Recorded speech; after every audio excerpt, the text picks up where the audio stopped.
All right, ladies and gentlemen, welcome to tonight's late night Q&A with ZodWriter. We are going right into it. I have my guest tonight, Mr. Retro Ralph. Welcome. What's up, man? Thanks for having me. I actually don't know. I'm just going to call you ZodWriter because I don't know. That's what you go by, right? Just ZodWriter. Well, yeah, you can. I don't know your first name though. You can either call me ZodWriter or you can call me Joseph, whichever you're more comfortable with, Ralph. That's fine. I like ZodWriter. Okay. Sounds cool. Well, that's how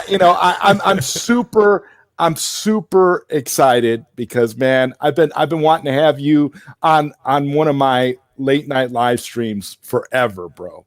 And I think it's great because we've got some people here in the chat, and it's really awesome to see so many people here. Papa Brad's Gaming has been writing a novel, and he's writing a lot of stuff. I got my good friend Belle Reeve here. She's given us some fire, and we've got Dreamcast Kyle in here too, which is pretty awesome. Dreamcast is a veteran of your live streams. He pops up in the chats a lot. Yeah. Ralph, once again, man, I gotta start off by saying thank you, bro. I'm so glad to see you. It's just wonderful. Man, I briefly, before we get into all the great stuff we're going to talk about tonight, I just want to, start off by letting people know how you and I kind of started off as full a little bit. It was really weird. Like we got all like, it was strange. Like we started off like we didn't really get along all that well. I kind of poked the bear a little bit because I was misinformed, and I kind of, accused you and John D of some stuff, and that was a big live stream, and you and I were kind of at odds during that, and we talked it out behind the scenes, and we became friends. Well, we did the schoolyard thing. I was like, hey, I got mad and I said something to you. You said something to me. Then I was like, hey, man, it was unsolicited. I just came back to you. I was like, hey, man, I kind of acted like an idiot. And we were just, and then it was fine from there. But that's the thing. I've talked about that in one of my live streams before. Like, we need to be able to have disagreements and then move forward as friends. You know what I mean? Unless it's something major that you can't get past. That was like something silly, and I'm like, whatever, Yeah, it was stupid. Got over it, we moved forward, It's like, who cares?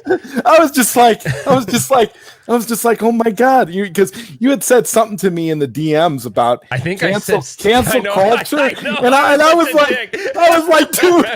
like, dude, I've been a fan of yours for like the longest time, dude. It's like, no, I wasn't going there at all. It was like a complete misunderstanding. Well, and I was like somewhere weird. I don't remember what it was going on. Where was I? It was like a major thing too. I think I was like with my wife I can't remember. It was like a major event, something that my wife and I were doing. Oh, and yeah. But I wasn't, when you're busy doing stuff, you don't fully like process the information. So I didn't have it right either. So I just wrote that mean thing to you. I don't think I was that mean, but I wrote something, and then you and I went back and forth, and you're like, no, I'm not even like that. And then we just kind of made up, and I was like, oh, whatever. It's not a big deal. But I can't remember where I was. I was somewhere. But anyway, it's all good. I mean, it was crazy. Way worse things. It was crazy because I was like, but wait a minute, we could actually become great friends if we talk this out. I'm like, I have no problem with you whatsoever. It was just like, it was weird. It was just this bizarre thing. But what's funny? That's how a lot of really good friendships start out online. You usually start out. I've got my co-host that I do the ZodWriter show live streams with on Tuesday nights, Johnny. Johnny and I started off that way, where we were at odds with each other more than 10 years ago, and we've been doing shows together ever since. We've been doing streams and stuff, and we started off as foe too. We were completely on opposite sides of each other. I mean, we literally it was a little bit more aggressive than with you and me, but it was one of those same kind of things where most of it was just a misunderstanding, and it was like, once we came to the realization that, hey, we can be friends, all that changed. So, dude, thank you again, and I want to congratulate you on all the great content you're putting out, man. I mean, Arcade Pickers was awesome, and then Chasing Nostalgia is even better. I mean, Ralph, is there a limit to the amount of TV show content you're going to produce for YouTube? Because the production value is off the hook, and don't even get me started on what Stringer Films put out the other day, because that was magnificent. I mean, well, first of all, I appreciate all that. I think the limit is going to be money, really. I mean, so I always said to myself, and I've gone back and forth, I always said to myself, I'm self-funding this. I'm not going to ask anybody for money for it. And I still want to stay true to that. So I think the self-funding part is going to be the part that I have to be careful there, right? Because, I have a wife, I have kids, like how much money can I spend on this? And I always, I don't really talk about this, but because I don't pay for Mason, and I kind of have this deal where I don't pay for Mason's time on location, but instead I pay for his flights and his hotels and stuff. Because like I could never do this if I had to pay for his time on location. So I pay for him editing it, but I also pay for his hotel and like the flight part. And if he stays here at my house, that's different. But like I'm so grateful that he even worked out that agreement. But we've become really good friends. But yeah, so I think that if there's any limitation to it, it's going to be time and money, right? I mean, isn't that like everybody's problem? but isn't it? But one of the things you said on your live streams that really got me excited is you were like, well, at some point, some big investor might come to me and say, "Hey, let's do this." And I know you were, speaking, from a fantasy perspective. But I thought about how cool that would be, because I was like, well, yeah, I'd love to see Ralph have a whole team and, get Justin from Console Kits in there. And you guys kind of, you could do, make a regular Netflix series out of it. That's what I was thinking. I was like, that would be a dream, dude. I mean, that would be a dream. So I don't know if I ever really have talked about this much, but I went to school for video production. That's like what I always wanted to do. I did too. I went for radio. I went for radio and TV and video production. I went for all of that. I thought I was going to be a radio talk show host. Then I thought I was going to be a movie director. So I went to school for all that stuff as well. Well, dude, that's cool. I didn't know we had that in common. That's cool. Yeah. So do you use that? I mean, obviously you use it with this kind of stuff, but do you use it elsewhere or? No, I did internet radio for several years since 2012. And then last year I switched my platform from internet radio because the internet radio site I was using, they shut down. And so I jumped over to YouTube and started making that my platform. And I basically have been doing technically the same stuff that I normally used to do when I was on internet radio, just doing it on YouTube now instead as a platform. And it seems to be working out okay. So I'm like, well, I'll just keep doing it like this. I should have switched platforms a long time ago. That's kind of how I felt about it, because so many of my friends are, on YouTube and are doing their thing on YouTube and seem to be doing well at it. It just seems to work for people. So yeah, as far as like the video editing and all that, I was never really good at all that kind of stuff. I remember one of the excitements that I had in film class was they gave us an old episode of Highlander, and told us we had to edit it on this archaic. It would be considered archaic software now. Was it like the stitching stuff with tape? Were you doing like tape editing, or no? It was digital. It was on on like a PC. It was a software with some sort of Avid software, like Avid Cinema or something. I don't remember what version it was at the time, but I remember I barely was able to cut together the episode of Highlander. And I even remember what episode it was. It was the episode with Ron Perlman, where he would play like I don't know if you're a big Highlander fan, but he was the fake. Not really, but he was the fake Mythos. And so I edited together that episode, and you got a grade for how well you did the pacing and the transitions and that kind of thing. But now it was never really my thing. I'm not big into editing, but my God, the way Stringer Films edits together that stuff. Well, so there's something that no one really knows about that he did that's crazy is, so I was wearing this mic system the whole time. It's like this little, it like records to your, just like an SD card. And I was wearing it the whole time. And he goes, I'm going to make this edit without doing any voiceovers. And I'm like, that's going to be impossible because I don't think I said enough interesting stuff during this thing for you to piece it together. So I mean, that's why it kind of took him so long, is he was piecing through, like, I had the memory card from the time we got there to like, it's like 9 hours of a memory card. And I was like, how are you going to stitch that together? And he did. He's like, I will not ask you to do a voiceover. I'm like, all right, I don't know how the hell you're going to pull that off. And he did. So, I mean, but he's been in the industry for a really long time. So, my middle name is Joseph. Oh, my middle name is Joseph. Wow. No joke. My middle name is actually Joseph. Well, there you go. Yeah. You see, this is awesome. We're finding out a lot of things tonight, people. This is great. Seriously, you're saying that Brad's middle name's Joseph, my middle name's Joseph, and your middle name's Joseph. Oh no, your first name's Joseph. Well, that's no, actually, my middle name is Joseph, but I just let everybody call me Joseph.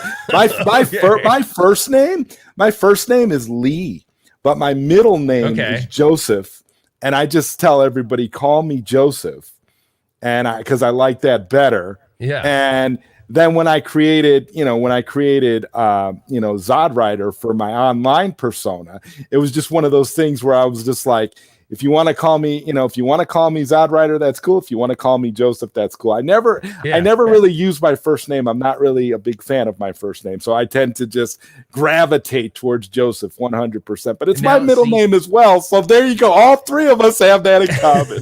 You know what's weird though? You know, when you know someone has a certain name, like, I thought now your name was Joseph, but now that you said Lee, that doesn't make sense to me. Like you look like a Joseph to me now. Right, like right. I think I do. I think I look like a Joseph. You look like a Joseph too. Yeah. You're a Joseph. It is what it is. Yeah. You're a Joseph. Yep. Exactly. So that's how that is. So, oh my God, we have all this great stuff in common. Isn't that awesome? That's so crazy. I didn't know about the video production thing. I didn't know about that. That's crazy. Yeah, I've always loved movies and music, and just there's such a creative thing about just even doing this kind of stuff, right? Just going on and having a conversation with someone. It's an art in a sense, but yeah, I miss all that stuff, man. I like YouTube has filled that void for me with that kind of stuff, you know? Like, so these shows are really what I want to do, but YouTube doesn't really want you to do that. YouTube wants you to do like regular uploads and content all the time. You know what I mean? But I would rather not do that and then save the time to do this longer form stuff. You know what I mean? I'd rather invest most of my time into doing that than how YouTube works, right? It's this pressure to, you always have to release a video or something, where I would rather just wait and release something. See, I won't do that at all. I bypass that editing part altogether. That's what's good about live. I do live. That's what I do. I do live streams. I like because I'm a radio guy at heart. So I like doing live streams and interacting with the crowd, interacting with the chat, bringing people on the streams, getting differing opinions. I'm a big fan of differing opinions and not having an echo chamber, and being able to talk to people about stuff that, I may not agree with people, but I always say this, Ralph, this has always been my motto. It's okay to disagree, but it's never 100%. Okay to disrespect. And my whole thing is, you can disagree all you like and still be friends. And that's what I think is missing in the world we're living in now. The fact is, couldn't agree more.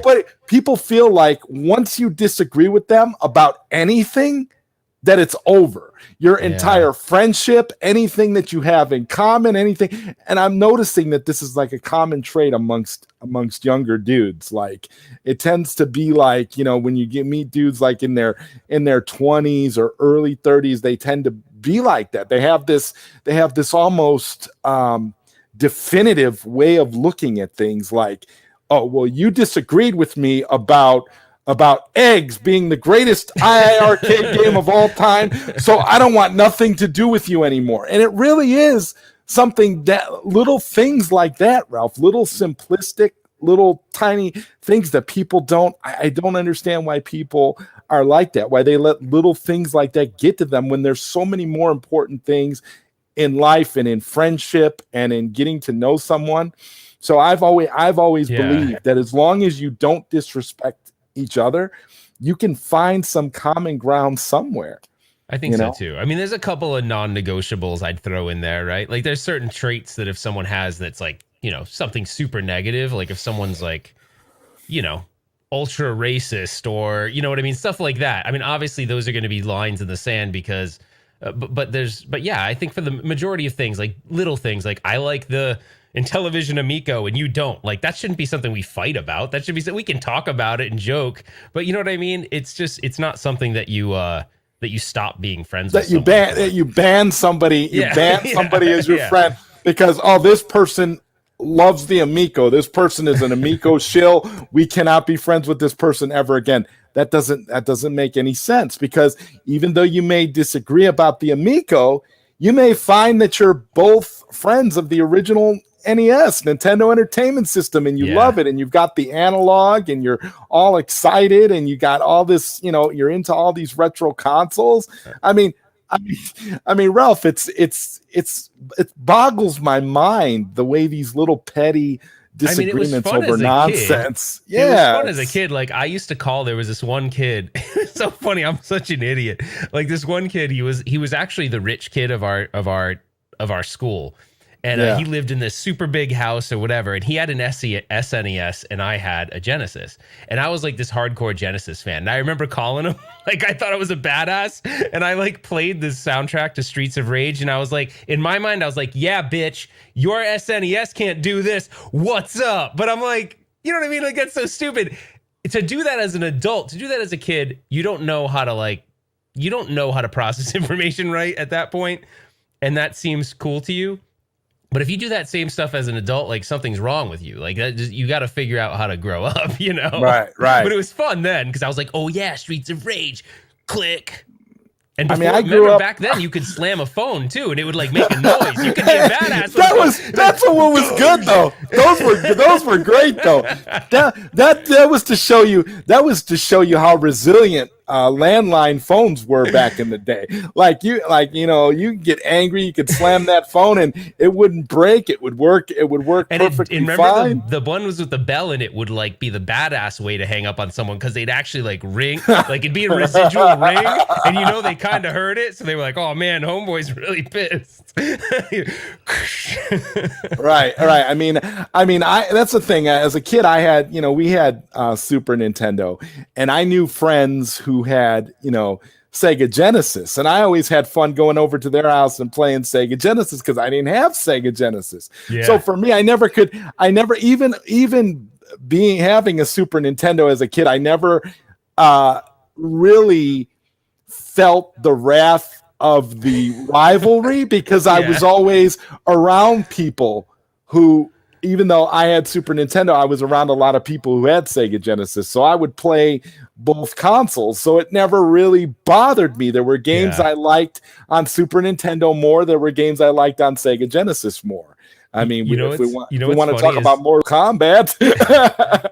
We had a neighbor who he shamed me even though I was a Genesis fan. So it was my good friend's brother, and he was he was the ass brother who would beat you up and stuff. Like he just beat us up for no reason. Like if you went into his room to play something, but his dad got him the Sega CD. So I remember, I don't know why I was jealous of this, by the way. He was like, yeah, well, your thing can't play like Marky Mark and the Funky Bunch, the Marky Mark game. And I'm like, why do I even care? But at the time, I thought it was so cool that he could play it. But I remember like he would fight with me. I'm like, wait, I like Sega. He's like, yeah, but you don't have the Sega CD. I'm like, wait a minute.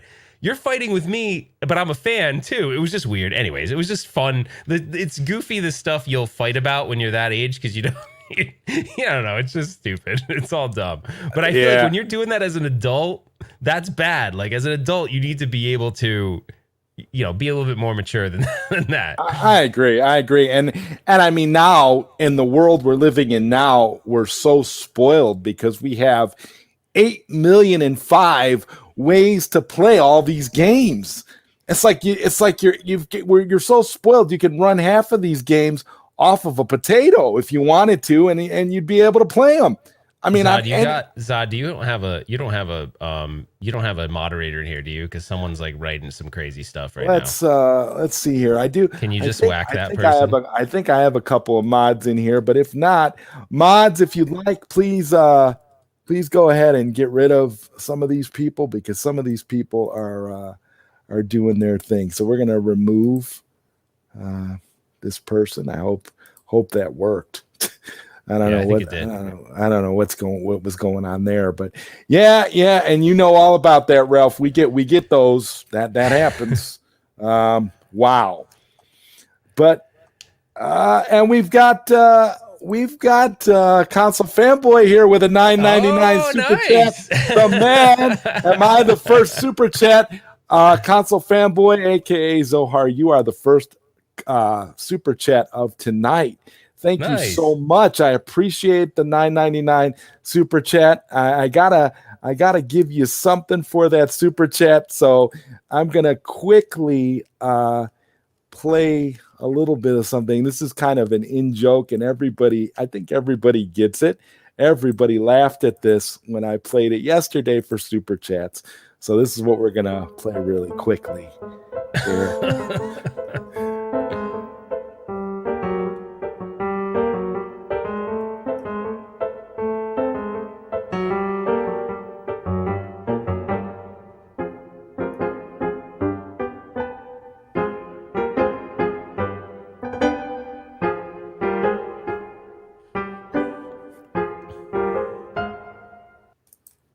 Yeah. So they exposed me, and I think that's awesome. They exposed me, and the channel was literally up for less than 24 hours. So I'm just going to use. Yeah, it's totally gone. Oh. I'm gonna use that for super chats. No, you didn't really miss much. We've only been at this for about 25 minutes, Console Fanboy. But I gotta say, Ralph, Zohar and I have become really, really good friends. I literally consider Zohar to be one of my best friends that I ever met online through all this stuff. So it's like when him and I talk about you, and we talk about how awesome you are and stuff. That's just another thing that we all have in common. So I'm kind of just pointing that out. And we have another super chat here from Papa Brad's Gaming. Thank you, Papa Brad. Live Ralph on Zod. You guys are the best. Second super chat. Congratulations. Thank you. And we'll go with a little more of the exposed.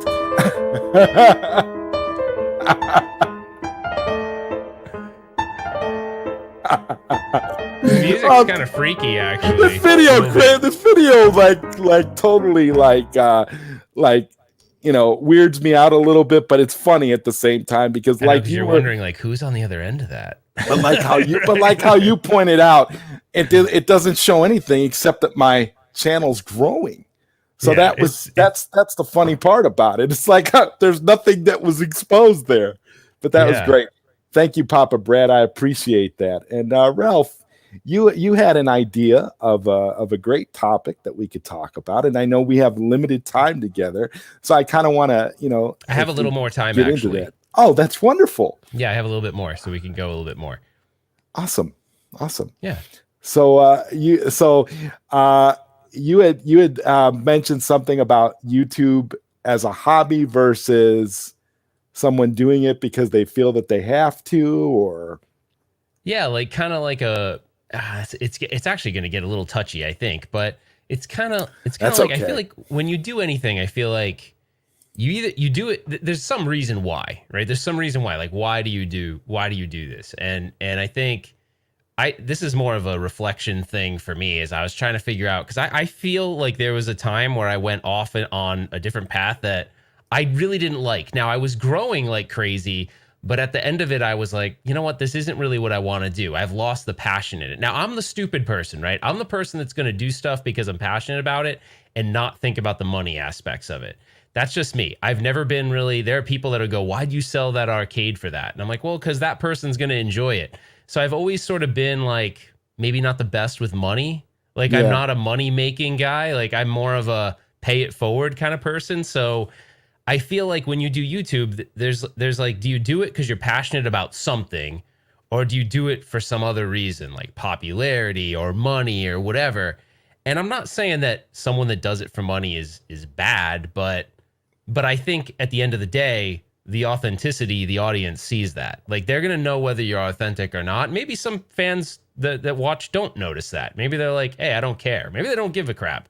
But I feel like there are people that do things for passion, and there's people that do things for money, and there's people that do things for popularity, and there's different reasons. But I've noticed when something's popular, like a topic, and a ton of people jump on it, it makes you feel like, well, what is their motivation for covering that thing? Is it because they love it, or is it because it's a means to get popular? You know what I mean? I don't know. I know it sounds crazy, and I hope people don't take it the wrong way. No, it's a great topic. I absolutely love this topic. This sounds like something that I would bring up on one of my live from the couch episodes where I just rant about it. But you've spoken about it very, very eloquently, and I think that that's one of the things that we should kind of discuss. And Council Fanboy says, "I do it for chicks. It's not working." Zohar's a good-looking dude in real life, though. I know, right? He's a good-looking guy, right? Like, he should be able to get a woman. He's a good-looking dude. He's educated. He's smart. He's got, he's got. I mean, he might need. He's got a Bobby Voo arcade in his apartment. His apartment looks fantastic. I mean, in all the videos, it looks like immaculate. It looks super clean and awesome. Like I live in this like hole in the wall, like cave of an apartment, and Council Fanboy, it's like your apartment looks immaculately cool. I mean, I don't know. I'm in agreement with you, Ralph. I think he'll find somebody eventually. And for a while, I thought that he was gonna connect with Natality. Remember Natalie? Oh my God! With the love song and everything. Oh my God! I saw that. I saw that video, and I was like, that video was awesome. Like, how do you not like? How does that not work out? I mean, it's like, wow, that they actually would look good together too. A lot of people commented on that, and that was one of those things. He's saying he's interested in Arcade Amy. Yes. But there's some, not that I was trying to hook. I'm not saying that I had Console Fanboy's best interest at heart or anything, but I did go do a little bit of digging on Arcade Amy to see if maybe those two could connect. There was something that she said in her profile about if you eat meat, you're out. So she's a vegan, and I don't think Console Fanboy is a vegan. And she says very specifically, if you eat meat, I don't want to have anything to do with you. Oh boy! So I think he might be out on that. And we know how much Console Fanboy loves chicken. I bet he's eating chicken. That's terrible. Pepperoni pizza. That's terrible for that to be. But who doesn't love pepperoni pizza and chicken? I love it. I mean, come on, dude. And you know what? He said he won't eat meat anymore. he's ready to just give it all up. He's not in. well, no. You don't have to give anything up. I mean, there's always the Oculus Quest 2. So just remember that, dude. Virtual meat. I don't even know. Virtual meat. Yeah. My wife is a vegan and I eat meat. So there you go. My wife is a vegan. She's totally fine with me eating meat. But so maybe Arcade Amy will get flexible a little bit and go, yeah, I could be with someone. So there's still a chance there. But he shouldn't give up something he loves, though. No, I don't think so at all. It's like there's some things that you shouldn't have to really compromise on. And if you love that pepperoni pizza and that chicken, that pizza chicken, you got to stick with that. Papa Brad's Gaming with the $4.99 super chat. Thank you, Papa Brad. He says Rexer tells the truth no matter what. He always speaks the truth, even if it's not popular. Well, that's one of the things that I think a lot of people at least try to do. I mean, I know, Console Fanboy, he does a lot of his videos are satirical, mirror looks at the home arcade community. And I absolutely think it's great because I absolutely love, Zohar's sense of humor and the way he presents those videos. I think that they are outrageously awesome. And to me, it's like, I'm one of those types of people that it's like, it takes a lot to offend me. And Ralph, you seem like you're that way too. Like it takes a lot. You grow up, especially when you grow up with a thick skin. You know, you're used to things, and you're used to digs. You're used to that kind of stuff. And to see it, you know, the way it is now, it seems like I always say anything you ever say has a good chance of offending somebody else, no matter what it is now. Even if it's just like basic conversation. Basic conversation or a joke. I mean, I wouldn't be surprised if this podcast offends somebody at some point too, but that's just the way it is. I don't really care. I think it's all about people being able to speak and say what's on their mind. And yeah, if you agree, fine. If you don't, that's fine too. Nobody's holding it against you. But but in relation to all the stuff you were saying about YouTubers who are essentially doing this for fame or doing this for money or whatever. I mean, I can only speak for myself, and I look at it and I say, I do this because it's fun. It's a hobby. It's something that interests me, right? That's a good reason. If you're doing it because you think you're going to get rich off of YouTube, or you're doing it because you just you think there's, a big financial nugget to come out of it, then you're probably doing it for the wrong reasons. I think the most important element. But those two can go together, though. Yeah, they can go together. Like, you can have fun, but be authentic and make money, because people will want to support you because people like your authenticity. Yeah, exactly. And so that they can go hand in hand there. But I think first and foremost, you've got to be about doing it because it makes you happy. You got to look at yourself first before you can look at the other people who are going to watch your content. Because if you like what you're doing and you feel that it's good for you, then those other people are going to know that you're authentic, and they're going to gravitate towards your content. So that's the way I've always looked at it. I kind of see like there's all sorts of different reasons people have for doing what they do, but again, if it's not something you're enjoying, then I don't think you should be doing it. Yeah, and I agree. I mean, and you've made a lot of changes to your content over the last year or so. And I just think it's incredible. You actually created a whole separate second YouTube channel, and it was just like, I don't think anybody expected you to do that. That was just out of the blue, that Retro Ralph Live. And I don't know if it was a good thing or a bad thing, but what I wanted a place where I could just say whatever and not have, because I feel like people had some expectations as to what you got when you went to Retro Ralph. It was like, okay, he's going to show me arcade stuff, something that has to do with arcade games. And then I was like, well, but sometimes I guess this is the benefit of, as you grow an audience, because one thing I told my buddy's the one that got me into YouTube, and he goes, I said, I used to ask him like I used to hit like 500. I hit 500 subscribers, and I'm like, hey, do you think I could just do a live stream and talk about whatever I want? And he's like, no, you don't have enough people that watch you. And I had 1,000. I was like, do you think now I could talk about whatever I want? He's like, no. And it wasn't until I got to like 40. He goes, I think now you could actually talk about whatever you want, and people would still watch because you have a fan base. And I was like, all right, well, I'm gonna do that because I like to just. I like that. And not everyone, I know it's not going to get 3,000 views or whatever, but it's fun to have those kinds of conversations, because what I find out is there's other people in our hobby that want to talk about other stuff other than the hobby sometimes. And maybe it's just normal life stuff. And so we connect on a different level, sometimes stupid stuff, right? Like how we wanted to buy a bigger TV. So we try to convince our wife of how we're going to buy a bigger TV, like whatever it is.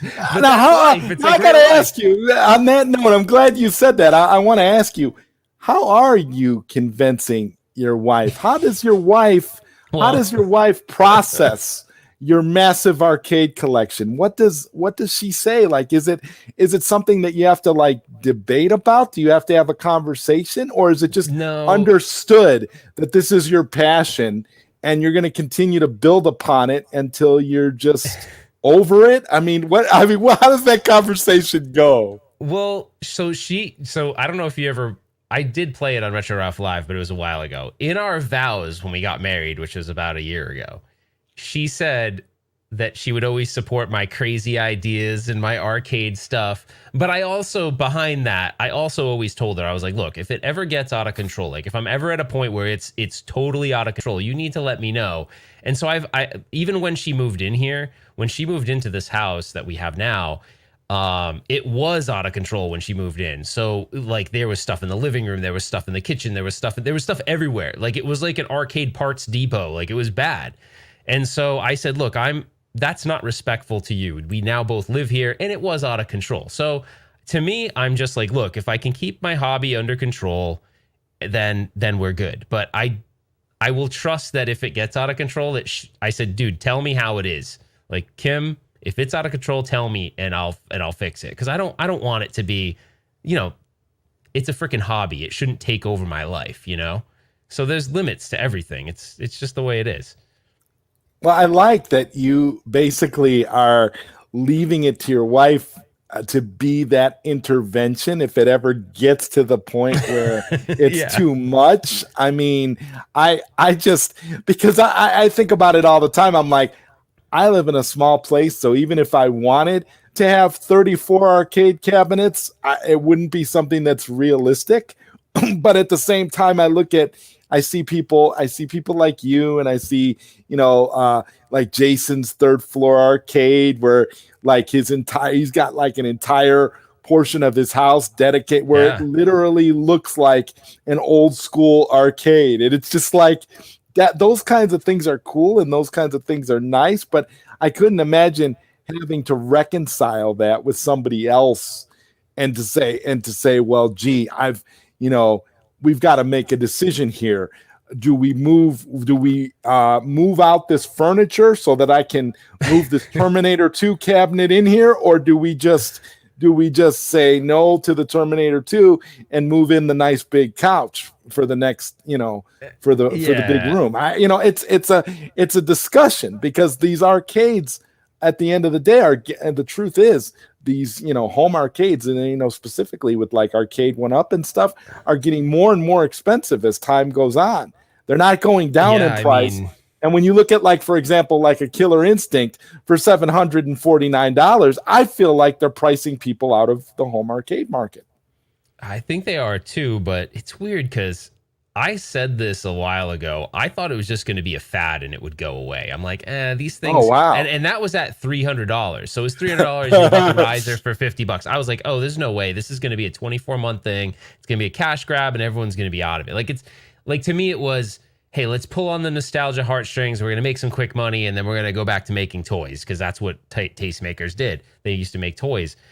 And I'm shocked that it's still going, but I'm more shocked that it's still going at the current prices that it's going at. And it seems like, I don't know, it seems like people are still willing to buy them. Now, I think the original fans of the product that's a hard pill to swallow for them, because they're going, oh my gosh, $700? Like, there's a lot more things I want to buy for $700. Right. So it's going to get kind of interesting to see, because can you imagine if all of a sudden they come back and they go, oh, hey, everything's better now, pandemic's over, and the ports are all cleaned up, so the product's $400 again. Like, imagine all the pissed off people that bought it at the high prices. So I don't know, but to get back to the topic of it, these things all take up crazy amounts of space. So it's a hobby that takes up space, and every single collector I talk to, whether it's an Arcade 1-Up collector or a real arcade collector, their primary issue is always space.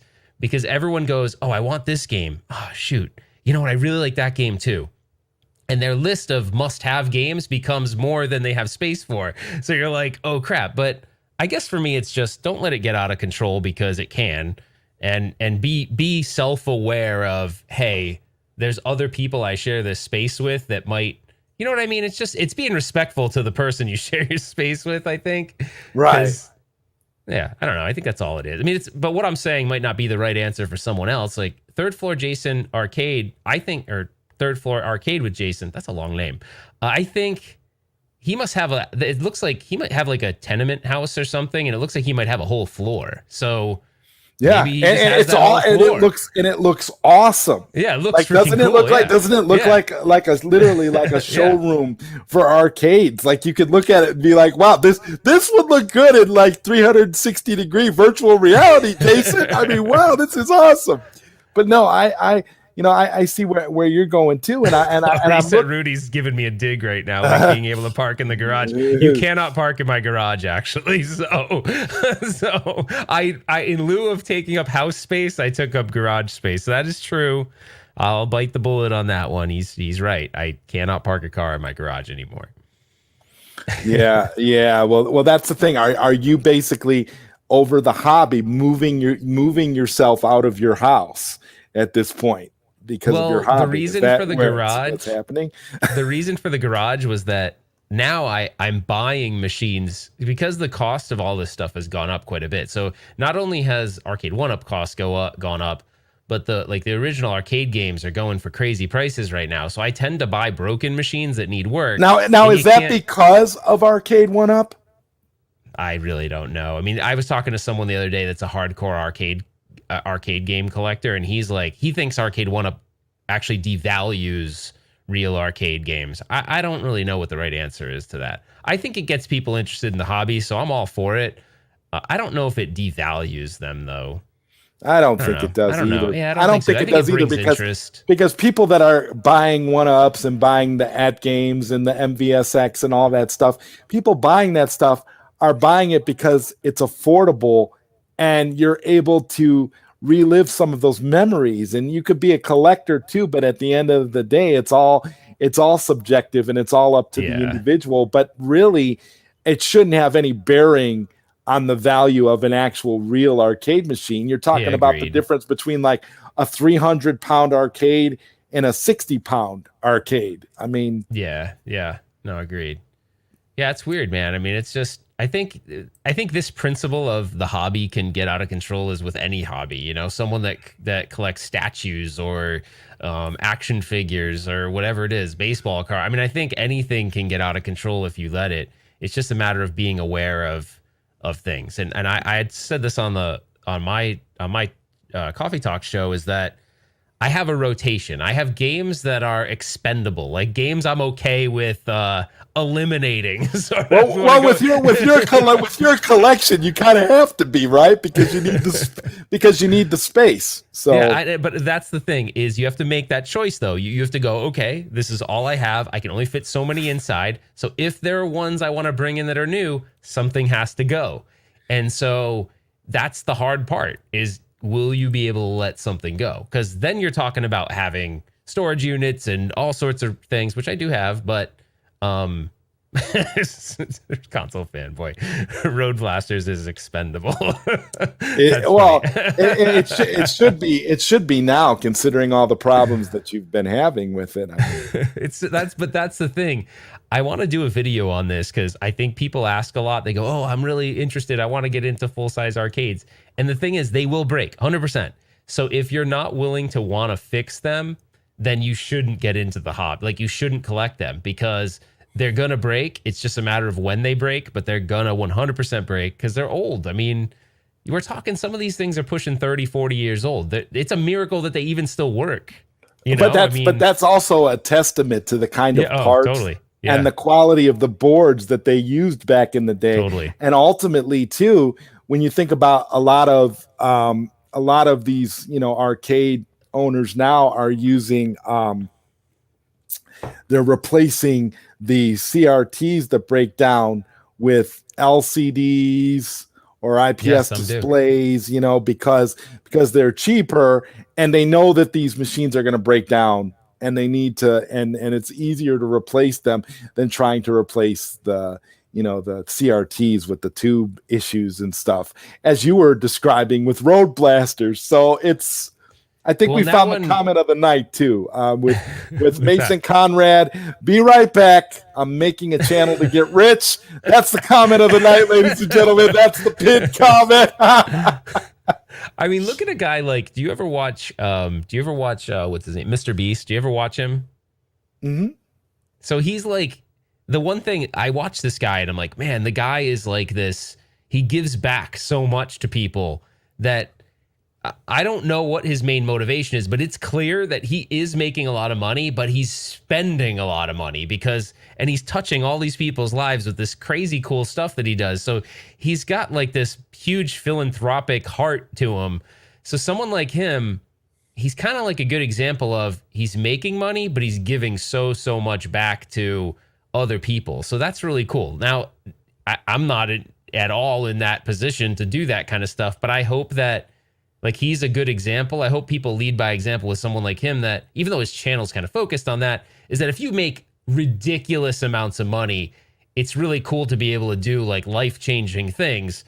You know, obviously that's not everyone's going to get there, but it's pretty cool. I love the fact that he does stuff like, hey, meets people and goes, however much stuff you can fit in this circle right here, you get to keep it all, you know, and I think he targets people that are less fortunate. And I think it's pretty cool that he does things like that. But anyways, that's definitely a big dream.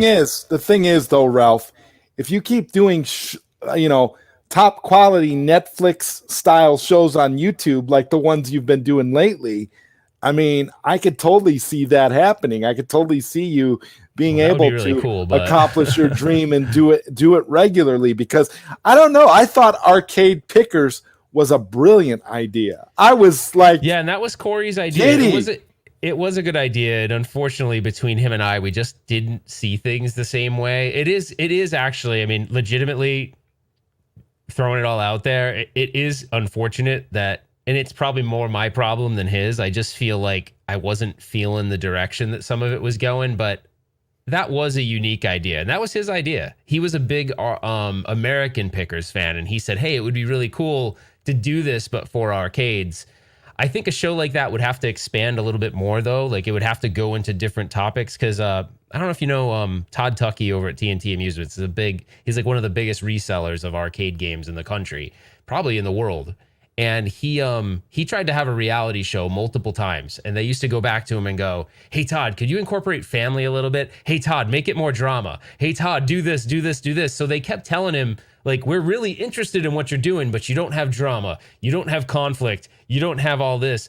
So I would imagine that they would want to change it quite a bit, but I'd be open to some changes. But I think that's like anything, right? These Hollywood guys, they have an idea, and then someone comes in with money, and then they want to change the whole, you know what I mean? They want to change the whole like concept of the show to meet what they think is popular. But I mean, it's a fine line, because it's like you don't want to sell your soul and you want to stay authentic, but it would be very cool to have someone funding some of these projects, you know? But well, yeah, because then, I mean, especially if you, for example, you did like a 24 episode season awesome.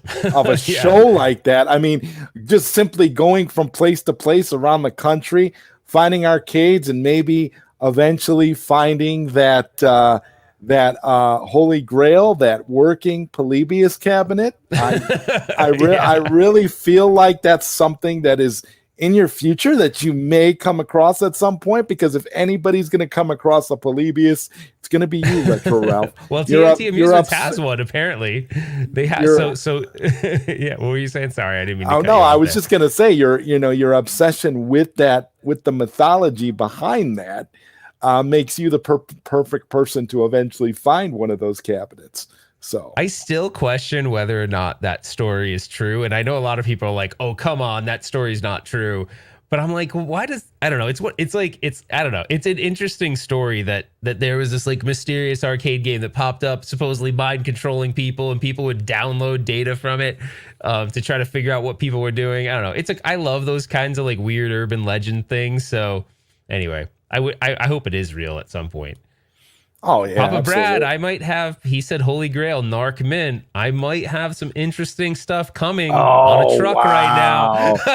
I might have found one for a really good price. Good price too.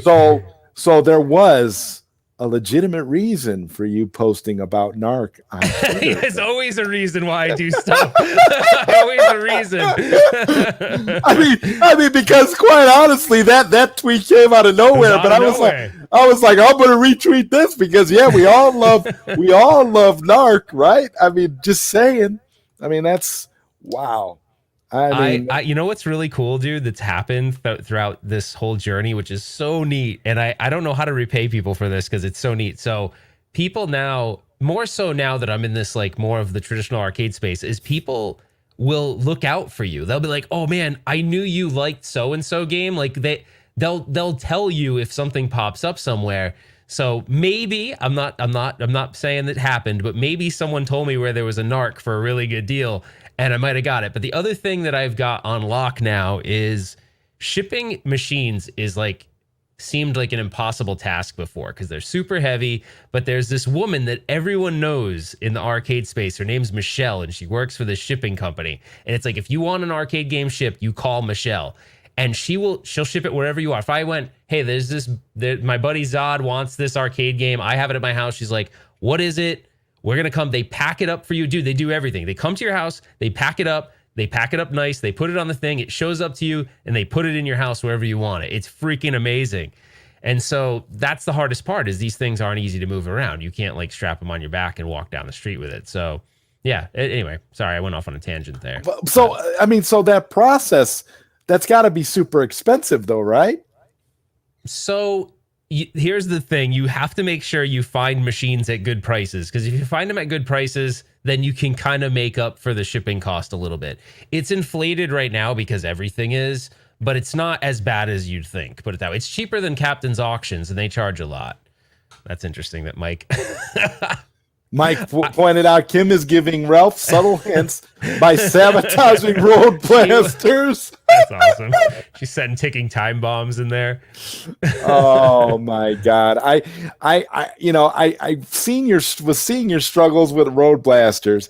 And then yesterday when you were talking about the tubes and the CRT, I was sitting here in the back of my mind thinking, well, why doesn't he just put an LCD in there? And I know I was being stupid because you wouldn't do that because you want the authentic CRT experience. But there's certain situations. There's actually certain situations where you have no choice. Like Narc actually is a good example. So there was tubes made that had different resolutions, and so Narc is a medium resolution game because that was when like the advancements in technology were happening. So it's a higher resolution.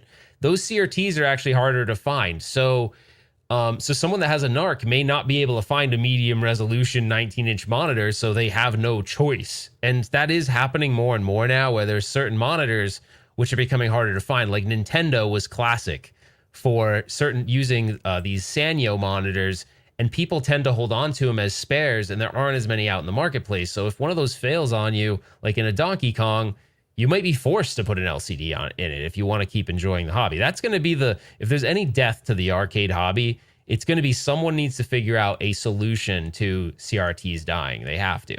Whether that's a modern display that looks good enough, that looks like one, because some of these filters are getting pretty good, convincing.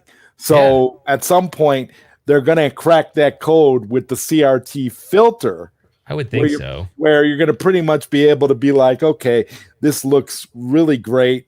We don't need CRTs anymore. And then that filter is just going to be like the second coming. So yeah. Oh yeah. No, we'll see. I mean, all right. So Ralph, I got to ask you, scan lines or no scan lines?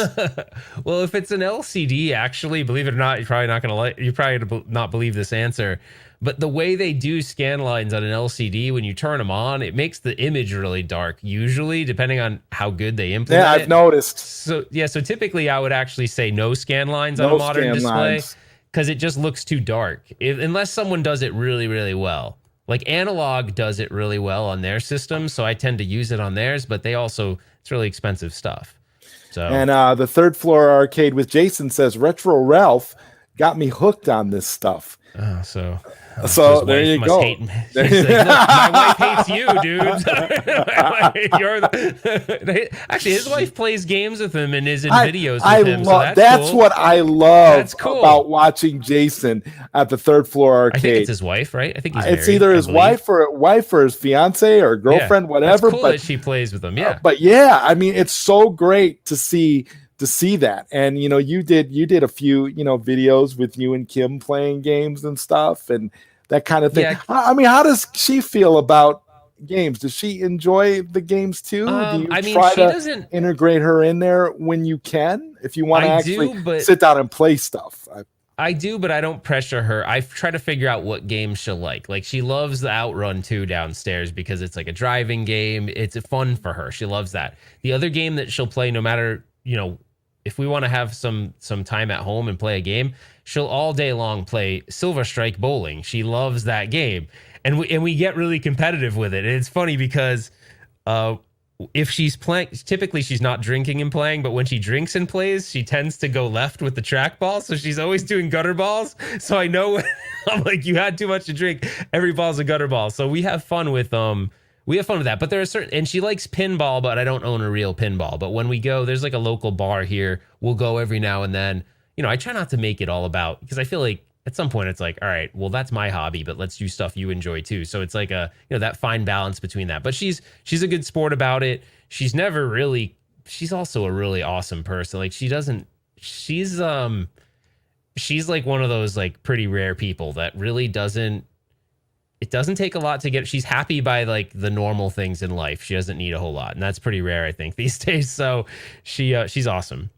Yeah. That's really great. And C Marvel wants to know, so who has a partycade hanging off of their restroom door? I certainly don't. I won't buy one of those partycades. I think those partycades look ridiculous.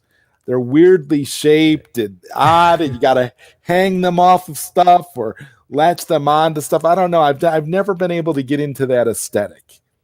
If I was single, maybe I would do it just for a joke, but like I'd hang it there and just be like, cool, whatever. Like, but no, I don't know. There was a guy actually here in Phoenix that Corey just did an Arcade Pickers episode there. He's a pretty big guy in the pinball community. I don't know whether he's married. I'm assuming he's not, but he had games in his kitchen. He had games in the whole downstairs was games, everything, like the whole thing. It basically was a full-on arcade. I mean, it was full-on. It was, but pinballs and arcade games, and I can't imagine having arcade games in the kitchen. I mean, that's a little bit, unless you live in a studio apartment or something. Then it's I actually had the what do you call that? The mini Pandora, the mini Pandora DX, little mini-cade on the kitchen table. Yeah, well, I did.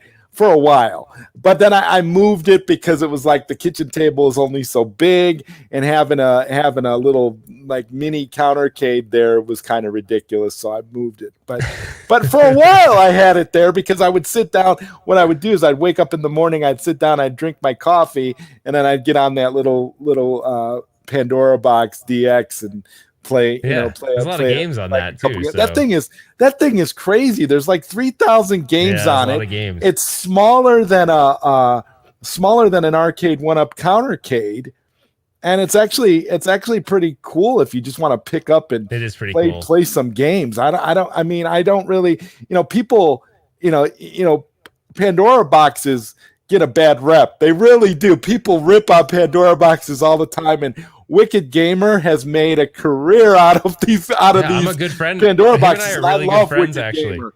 Yeah, he's him an and awesome I are dude. legitimately really good friends. Yeah, we were talking a lot more. We were talking like we would almost talk on a weekly basis when I had my old job, because I had so much more free time then. It was like I could get my work done a lot faster, and now I have a little bit different of a job now. But yeah, he's a super, that guy. Talk about one of the good guys in like what we do. He is such a freaking good-hearted guy. I agree. Always willing to help. Super nice. So like behind closed doors, he's actually very, very cool. And he's super goofy. He's exactly the weird shit he does on his on his stuff is exactly how he is in real life. So him and I get along really well. But he's actually one of the people. Before I did YouTube, I bought a Pandora's box, and I Googled, Pandora's box, and his videos came up.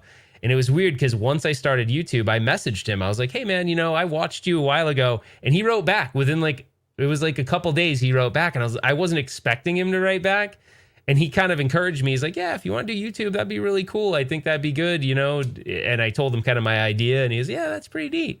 So he's a really nice guy. Like, I can't say enough good things about him. I agree. He's real nice, and he's always, it's the same with me. Anytime I've ever messaged him about anything, he's always responded really, really well and politely, and he's so much fun.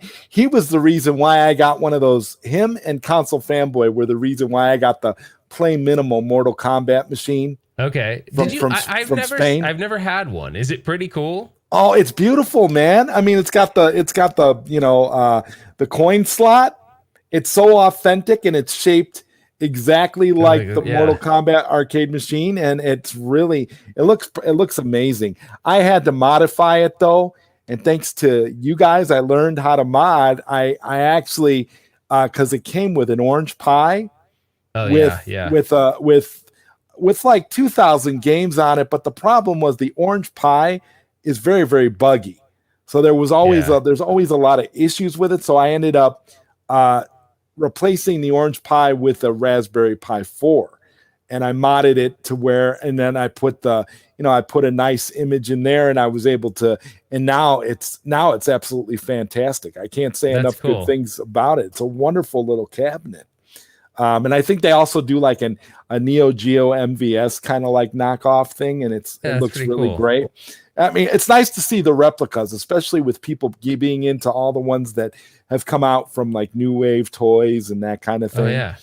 And Yeah, I tend to not use those so much, but I think they look right, cool. they Yeah, look they cool look on the cool on like a shelf, shelf. Yeah. I feel like but people aren't honest about their usage of those sometimes. Like to me, I feel like going if I could go back and like edit all my old videos, I feel like saying, you're probably not gonna play this, but they look super cool. Like they are playable, but they're just too small to really enjoy, in my well, opinion. But the play minimal is half it's scale. much bigger. Yeah, it's so much you bigger. can so you can You can legitimately play play it. it, and it has a 8-inch screen the size of the arcade one up countercades, and it's a very good screen. So I think you would really like it, Ralph. It's really Yeah, I'm gonna have to check a it really out. nice machine.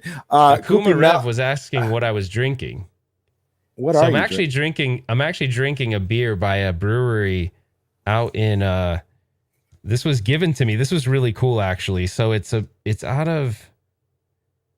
of Ohio. It's called Birdfish Brewing Company, and they did a promotion with Zen Studios. So the side of it's a pinball machine, like it's basically a pinball playfield, and it's Oh called wow. Heffa Y Zen, like Zen is for Zen Studios. So it's actually really good though. It's like a really easy to drink Hefeweizen. I mean, Hefeweizens are easy to drink anyway, but it's really good. Like this is really cool. They're just doing it for a limited time to I don't know, it's just to sort of celebrate pinball. So I think it's pretty cool. But you can buy it on like a website, I think, still, but it's pretty neat. And Koopy Malik wants to know, Retro Ralph, so your garage is inhabited by arcade cabinets. Yes.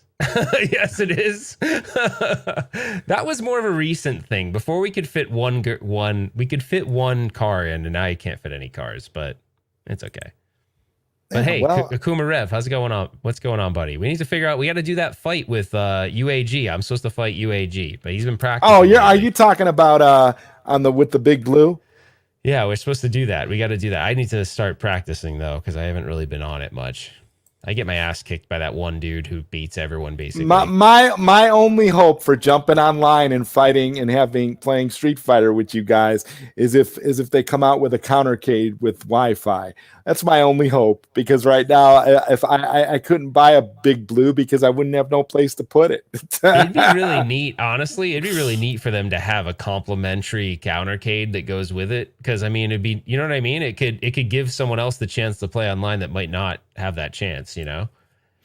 Yeah, that's the only thing for me. I feel like it would be a great thing to just put Wi-Fi in all of their future cabinets, whether they're countercades or 3/4 or whatever, and that would be fine, because then everybody gets a chance to enjoy it. And I see you guys Yeah. having all these competitions on the big blue, and that's really awesome and all. And I'm just like, well, I don't know. I'd probably have to move one of my pieces of furniture out if I really wanted to get a big blue. Which yeah, I mean the love seat that I'm sitting on right now would be gone, and then the big blue would be Oh, in you its can't do that. place. That's like your signature spot. What would Right, you right. do? That's what I'd have to do. I'd have to put a desk. It would, You what it can't would do do? that. It would got me to get more furniture. Basically, that's what would happen. I'd have to have all this like replacement IKEA furniture if I really wanted to do that. You can't do it.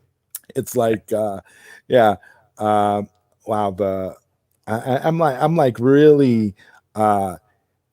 excited by all these comments here. Console fanboys saying Road Blasters is expendable. Yes, it is. Someone else asked, I think it was Third Floor Jason. He asked the latest on it. So this is the latest on the Road Blasters is that I've got it all.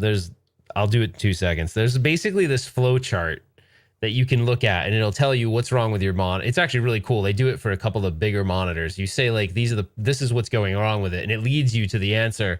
So I've discovered what's wrong with it now, so I know what's wrong. I ordered all the parts to fix it, so it should be here like probably by early next week. So I should have it back up and running soon. But I'll do like a live stream, and we'll fix this stuff together just for fun, and then hopefully we'll get it all running and it'll be good. But it costs about $50 in parts, so it's not that bad.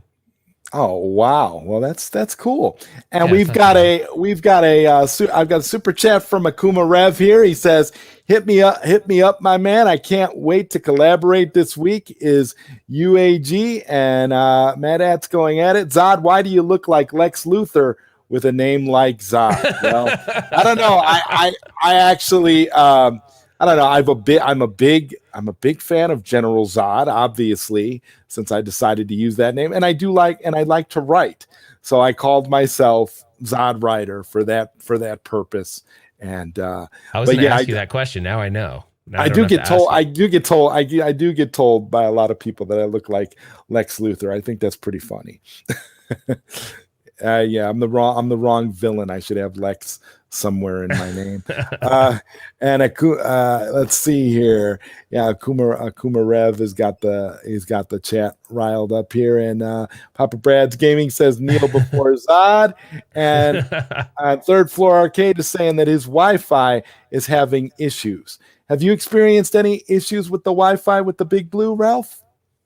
I have mine hardwired, so I haven't. I never even tried it over Wi-Fi. I have this like have you ever seen those things where you put this little box next to your router and it basically does Wi-Fi over your power, it does Ethernet over your power lines. It's sort of weird. So basically, like, imagine you have a box downstairs and your router's plugged into that box. And then you have a box plugged up here, and you plug an Ethernet cable into that, and then into your big blue. It's not as fast as fully hardwired, but it works great, and I've had no problems. Like I have had absolutely no problems when it comes to the internet connection, but I don't use the Wi-Fi though. Oh, okay. And how many matches have you had on Street Fighter? Well, I've played a lot offline. I think online I'm only at like 15 or 16 or something. I don't have that many. Okay, because it's just so cool to see all these different YouTubers getting into battles with the Big Blue. It's so much fun. It's so much fun to see, and it's always like a spectacle, and it's always really cool. And I haven't got enough. I need to. The problem is when I'm playing with some of these people that are just like amazing, I'm just not good enough. Like I know a lot of people are like, oh, we'll learn from them. But when you're dead so fast, like there's not a whole lot of learning time. You know what I mean? It's not like it's in slow motion. So I don't know. I always have loved Street Fighter, but I was just like a okay, basic casual player. I was never a competitive player. So, and my friends must have sucked because it felt very competitive between us. And then I jumped on that and I was like, oh, this is like next level kind of stuff. So some of the people that play. So what at the current moment, Ralph, is your most prized arcade cabinet? Out of all the cabinets that you have, what's the one cabinet that you couldn't live without, that you would have to take with you to your grave? Well, now it's Baby Pac-Man. It's freaking amazing. I never played it as a kid. It was this guy in the community that you may have heard his name before. His name is Mark Twig. Do you know that guy? His name is Mark Twig Jones. He used to be big in our community, and now he's kind of taken a step back. And he's like, dude, have you ever played Baby Pac-Man? And I'm like, no. He's like, do you like pinball? I said, yes. Do you like Pac-Man? I go, yeah. You have to play this game, and it's addicting. But I'm going to put a video on it. Probably Friday. I think it's Friday because I finished filming it today. And I was blown away by how much fun the game can be. But some games, if someone doesn't tell you how to play it or give you like the idea of like what the the rules are for it, then I think it can't be as fun. But I love it. I seriously don't think I would. I think that if someone said I had to get rid of every single one, I'd keep it. It's super rare too. They only made 7,000 of them. So wow. And I don't know, so many of them got thrown away too. So many of them just got tossed when the arcade boom, the crash happened. Like so many cabinets got thrown away. So I have no idea how many are actually in existence, but it's probably way less than 7,000. So wow, that'd be the one. Wow. And for me, I've got to say what would it be? The Mortal Kombat arcade cabinet that Bobby Vu built for me earlier this year is the one that I'm going to keep no matter what happens. And I'm like, plays everything, right? Like it has a whole bunch of stuff on it. It's got I think it's got a Pi 3B Plus in it, and it's got, thousands of arcade games on it. Yeah, that's cool. It's awesome. So I've always been a big fan of multicades. So this is why I've always struggled with the idea of, getting a 1-up specifically for 1 or 2 games or 3 or 4 games. Yeah, it's like if you can play everything and with space being at a premium, it gets to be funny after a while, because it's like, well, why do I need a dedicated cabinet unless it's something that really specific, like you just mentioned, what you just mentioned, Baby Pac-Man, right? That's all it can be. It can't be anything else. That's like, that's one of those situations where, that's a unique, or like a Polybius cabinet, right? If a Polybius cabinet becomes part of your collection, that's all it could ever be, is that Polybius cabinet. I think it's just the difference of it's a collector mentality versus, there are certain people that are going to go, I need to play this game exactly how I remembered it. And if that's the case, if that's the case, you're not getting that by buying a 1-up, because a 1-up is not 100% authentic, right? So you're not really. I'll play devil's advocate though on that. So let's say that good enough is okay, right? Like, hey, it's going to be good enough. Some of they've done a pretty good job on some of them, like right. Star Wars. Like Star Wars, for all intents and purposes, it plays exactly like the original Star Wars. That's pretty cool. So that one's one where you can't. Yes, you could play that game with a joystick, but it'd be so not fun. It was meant to play with a flight yoke for various reasons, just the way you fly, the way you have to shoot, the different weapon systems. So it just depends. I think there are people that just love a certain game and want to play it the way it was supposed to be played. And like Road Blasters is one of them. It uses a yoke. So yeah, you could use a steering wheel, but it works better with a yoke. It has a cool foot pedal. So then the question is, if Arcade 1-Up comes out with a Road Blasters at some point, does that negate your interest in having the real one if they do it authentically enough with a yoke and everything? I mean, I'm just personally done with it, but I also entered it when it first started. So I feel like with anything, sometimes with hobbies, you're happy with where you're at, and sometimes you want to go, I want more. And I wanted more out of it. So it doesn't mean that people that love it, I think any less of them. I think it's awesome that people want to enjoy these old games. I think it's great, no matter what method they use, whether it's a Pi, a freaking at-games, an iArcade, whatever it is. But everyone's going to be different. That's the thing. Yeah. I love, even though there's people that literally come up to me and they go, that's the dumbest thing. You have a room filled with these games where you can play 7 games right there, and I could have a cabinet right next to it and I could play 2,000 games. You're stupid. I don't agree with that, but that's their opinion. They think I'm stupid. So, it's also, it's like you said, it's also, a collector perspective. And Console Fanboy says here, I'm a casual MK player, so it's going to be pretty funny when I lose at MK Online next year. And I have to admit, he's not a casual MK player. He's a total MK fanatic. We all know this. I mean, I'll tell you this. I got the Mortal Kombat 2 countercade, the arcade 1-up, 2-player, and I absolutely love it. I love the screen. The controls are okay, but again, that screen is worth the price of the machine by itself, just to have it on that crisp clear, good, beautiful looking screen. I don't think Mortal Kombat has ever looked better on any kind of home arcade, including, the 3/4 scales that Arcade 1-Up has done in the past. So I don't know. I'm sitting here thinking, my God, I don't know how it gets any better unless they put Wi-Fi start putting Wi-Fi into everything. Ralph loves Killer Instinct. Are you getting the Arcade 1-Up Killer Instinct, or no? Because I have a Killer Instinct in my garage that I haven't finished. He's busting my balls because I haven't finished the Killer Instinct yet. So I keep snoozing on it. It's taking me forever. So yeah. And we have a $2 super chat here from Marvel 360. He says, "I love a cabinet with dedicated controls per game." I understand that. There you go.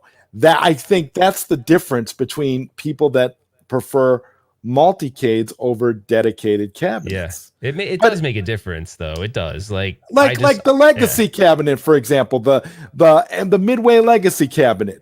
Do you really want to play Tapper with Mortal Kombat controls? Not really. Do you want to play Paperboy with Mortal Kombat controls? Not really. I mean, I'll say Paperboy is hard as it is, but Paperboy is one of those games that I feel like has never translated without the bicycle controls. You need the handlebars. It's just one of those games. I can play it with a joystick, but it's so much better to play it with the handlebars. It just is. They'll probably never make that, but yeah, and that game now is super rare and not rare, but it's expensive for whatever reason. I don't know. Maybe there's not that many of them around. And Console Fanboy says, "I hate that damn countercade, Zod." Wow, I don't know, man. I just love the screen. To me, it's all about the clarity of the screen, I guess. I don't know why I'm so excited about the clarity of the screen, but it's just one of those things, man. I was on a little Zoom call with a bunch of these arcade guys, traditional arcade guys, and they were asking me all these questions. They were so fascinated with 1-Up because they were asking me all these questions. They're like, what have they done that's like the biggest improvement? And I was like, their screens, because their screens used to be so bad before. And now they're really good. Like because they were like, come on, they're not good. I go, dude, no, they actually have a really good, I'm sure it doesn't cost them a ton of money, but they put a higher quality screen in there. They look really good now on all of them. All the new ones from a visual perspective, they look very good. They've done a good job with that for sure. Controls are still the same, but... And Mike Hawk wants to know, he's asking you, Zohar, would you put the Arcade 1-Up Mortal Kombat Online PCB in your Bobby Voo cab, or will you have a second MK cab when online launches? See, that's what I often wonder, because it's like I wouldn't mess with my Bobby Voo Mortal Kombat for anything. That thing is staying the way it is. That's a work of art. That's one of a kind. I'm gonna say that he's gonna say have it on the side of it. I don't think he would. I don't think he would. I think that's one of the reasons why he hates the countercade, because the countercade didn't include Wi-Fi, and that's the one thing that I completely agree with too. I think that making it a 2-player countercade was a big mistake. It should have been 1 player with Wi-Fi. That would have been fine. That would have been cool. I agree. What more do you need? Who's got people coming over to play, 2 players on a little 8-inch countercade? Who's doing that? I don't know anybody who's doing that. Yeah. Well, maybe Jason over at Third Floor Arcade. Maybe maybe the couple, they play games together, so maybe they've done it. I don't know. I know what they could have done. X-Men Street Fighter. I don't know. They could have done something cool. Like there's this company that I can't remember what it's called. I think it's My Arcade. I did a review on it not forever ago, but it's a little while ago. They just had linkable units. Like they could have just made them 1 player and made them cheaper, and just had like a link cable that just hooked them up. So if you wanted to play 2 players, you could, but made 2 of them about the width of one of them, right? Like where you could, or one of them is the width of half of it, I guess. And you could put them side by side. That way, the link cable, you could maybe even set them up on a table across from each other, so you can kind of like talk trash and play.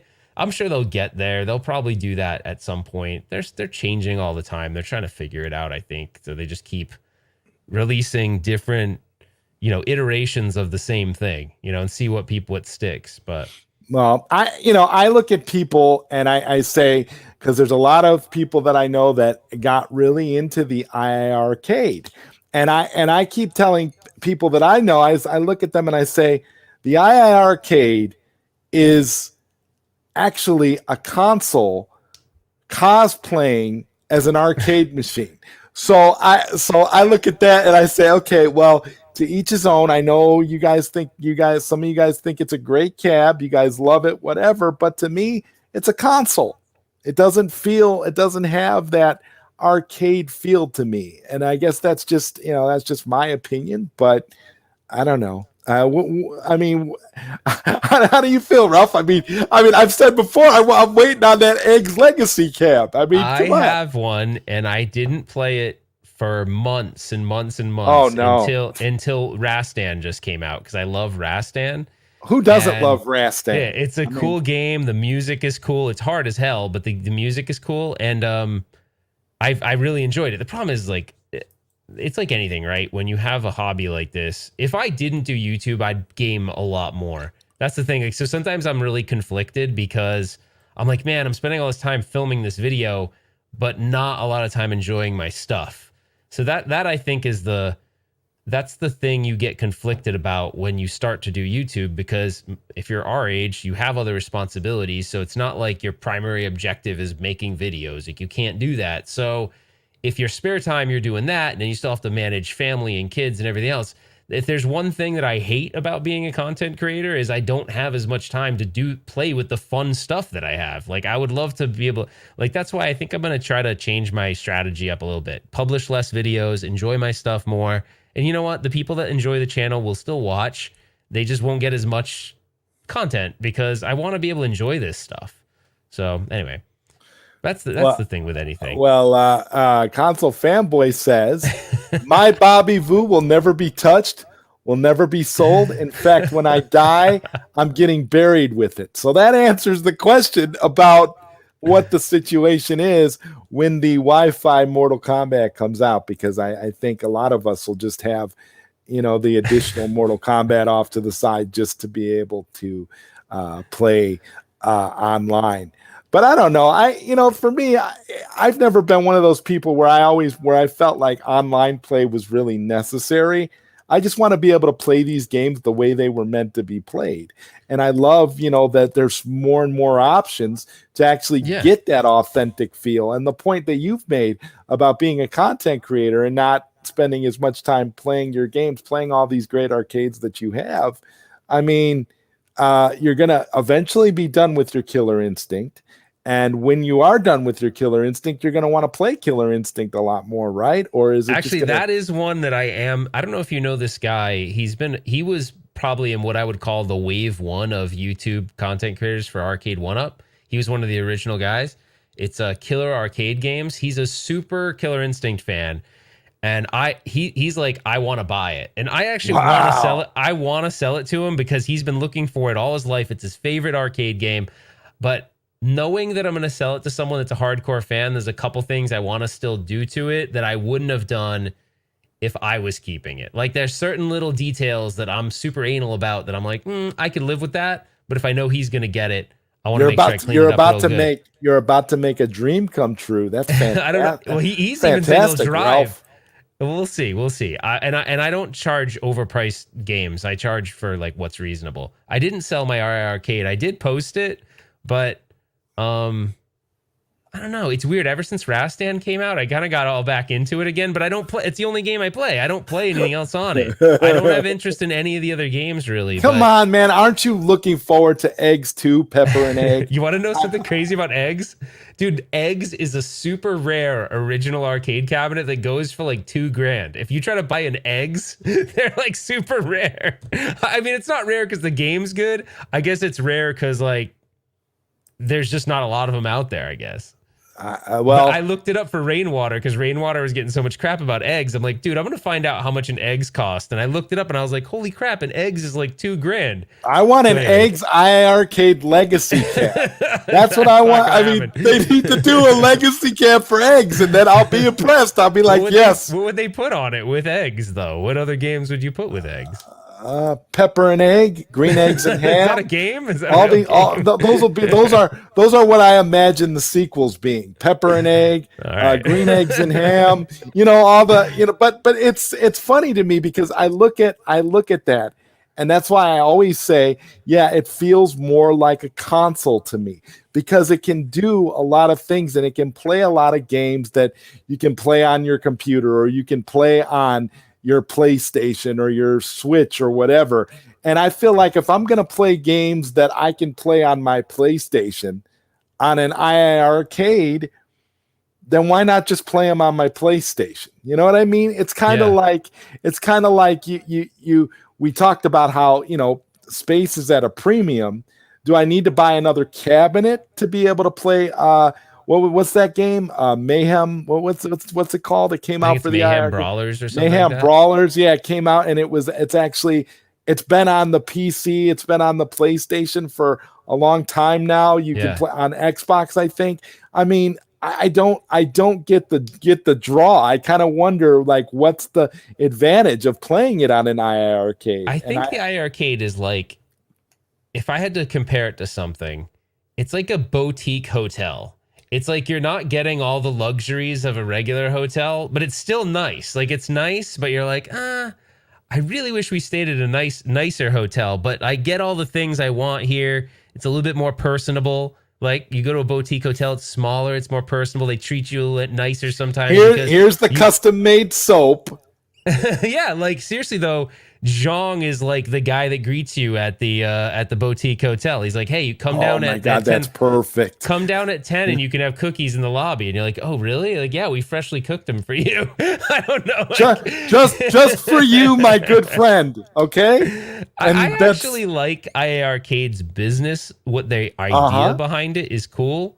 The only thing that I think they could have done different, this is where it falls off the radar for me, is it doesn't look like any arcade anyone in North America ever played. So for me, it's limiting. If you're just looking at it from a business standpoint, it's super limiting if you're Zhang, because people are going to look at that.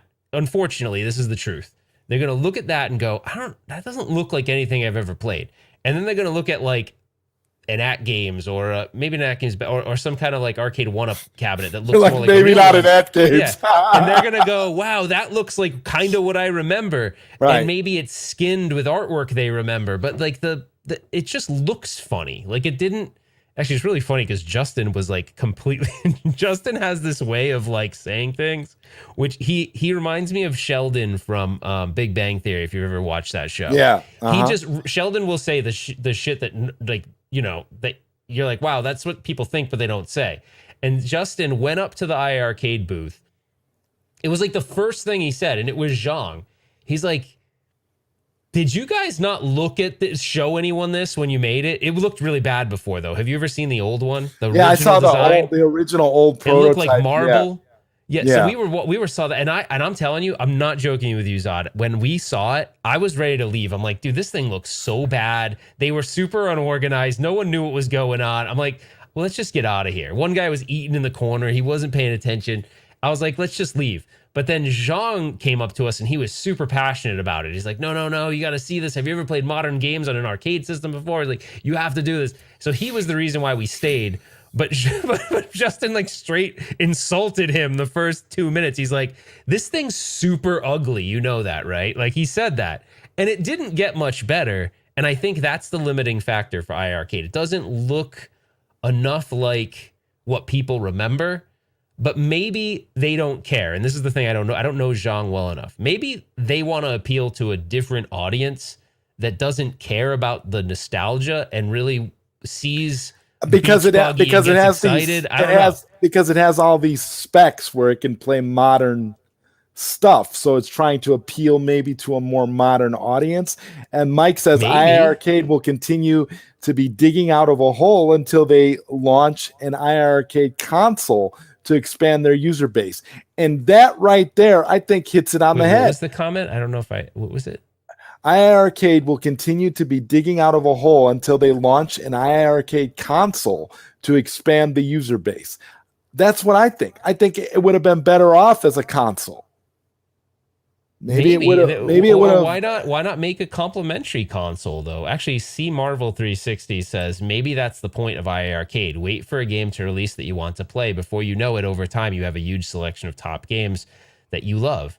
And maybe that's it. I mean, maybe it's like, hey, look, we're gonna keep releasing all this stuff, and over time you're gonna find that hey, there's actually 25 really awesome games I love, even though there's now 400 out there, whatever the number is. So I don't know. I didn't understand IA Arcade at first.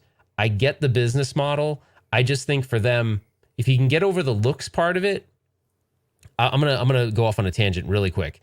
Do you know that when Pie Packer was really started to make a lot of noise? It's like an online gaming service where you can jump on with people. Well, the first one that did that was a company called AntStream. Yes. I hadn't logged on to AntStream in a while, and I just logged on the other day because it processed my credit card payment, and I was blown away. AntStream has added all of these crazy games that I never would have thought. They have Mortal Kombat 1, they have Sinistar, they have Joust, all of these old classic games, arcade games. They have Amiga games, they have Commodore 64 games. They have like everything. And I'm thinking to myself, who did they talk? They have Smash TV. I'm like, who did they talk to get all these licenses? So I'm wondering, like, could someone like that pair up with IA Arcade and be like, dude, let's just do this together. And then now we have access to this crazy library. They have MK1, I think. They don't have MK2, but they have MK1. They have all these other classic arcade games. I was totally blown away. I don't agree with console fanboy that Pie Packer sucks, by the way, but that's okay. We'll go into it. That's my question. Like, if somebody like AntStream can get Mortal Kombat, get all these titles like you mentioned, and I noticed that too. I was going to bring them up as well because I was doing the whole Amazon gaming thing, because they had this whole thing a couple months ago where you could literally download PC versions of a bunch of classic Neo Geo games, and you get them for free, and you download them and you can play them on your computer, and it was amazing. But AntStream I was using because I used it on the Fire TV for a little while. Oh, cool. And connected an Xbox 360 controller to it and was playing Mortal Kombat on there for a little bit and everything when it was a free service. But the question I'm wondering is, if they can get all these licenses, I know that's John, why can't with his high spec console, should be able to get Street Fighter, Mortal Kombat, Smash TV, Killer Instinct. Killer Instinct would be a no-brainer on the II Arcade because of the specs. Yeah, I mean, I don't understand. I don't know if you've checked out or revisited AntStream, but there's some really cool things that they do. Like, they'll do this thing where, like, let's say there's a game, like, let's say you only have a little time to play. Like, you're like, oh, I only have like 10, 15 minutes to play. There's challenges where it'll throw you into a level in a game, and it'll make you face the boss. And the challenge will be like, you need to beat the boss with one guy, or you need to score this many points. So it gives you objectives. And if you fail, it brings you back to the beginning of that spot and says, do it again. It's really cool. Like, I don't know. AntStream actually is, in my opinion, cooler than Pie Packer, but Pie Packer's interface is easier to use. So I don't know but if I was Zhang, I'd be like, what the hell? Maybe we should talk to these AntStream people. But I think AntStream partners with Atari, because I think that's what's on the VCS. I'm not 100% certain, but I thought they partnered with Atari or something. I don't know. I could be wrong. And I don't know. And like I said, seeing Mortal Kombat on there though, on AntStream was ridiculous. Yeah, I was unless they're one of these companies where maybe they're conglomerate. They're a conglomerate of something, and they got some sort of deal, and they're like owned by like Warner Brothers or something, and Warner Brothers owns the Mortal Kombat rights, so they're able to finagle that and have access to some of those games. I wonder if them being based out of like London, England makes a difference. Like if you're not US based or something, I don't know. There's different the licensing rules are different. But then I know nothing about that. But then again, John, I mean, well, you know what I think really has gone on, and I don't know this for certain, and I don't want to start rumors, but I think that I don't know if this, I have no way of confirming this.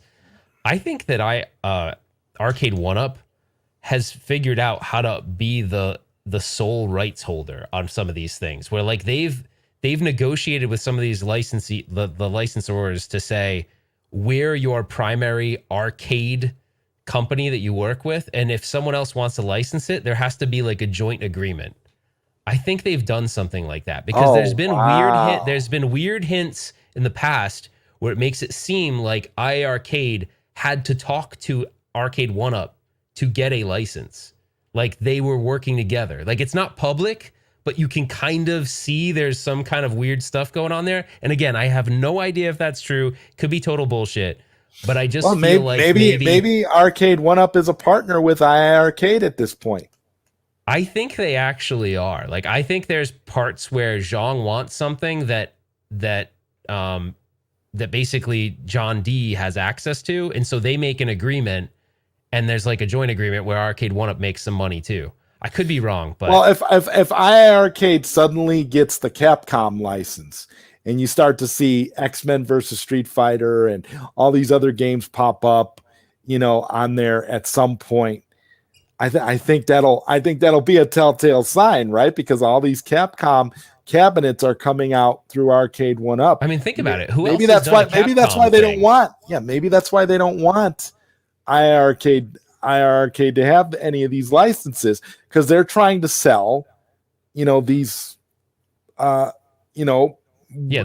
actual unit that looks single like it, cabs. Yeah, like you're a dedicated cabinet. If you can buy it, if you can purchase it for what's the most expensive game on IA Arcade? $25, $30 tops. I don't really know. I don't know. Like if you can buy, so let's say you can buy X-Men versus Street Fighter for the IA Arcade for $29.99. If you've got an IA Arcade, that's a good deal. Yeah, you'd probably buy it. Yeah, you'd probably totally buy it. Yeah. I don't know. I think the way they probably, if that is true, if that actually is true, I think that Arcade 1-Up would probably want to do more deals, because to them, they make money either way. You know what I mean? And I don't think the IA Arcade fan base is really that big. I think it's actually pretty small. I mean, I don't know how many, I don't know, they didn't make I don't think they made their Kickstarter financial goals, but I don't think they met the amount of systems they thought they were going to sell. So I don't know.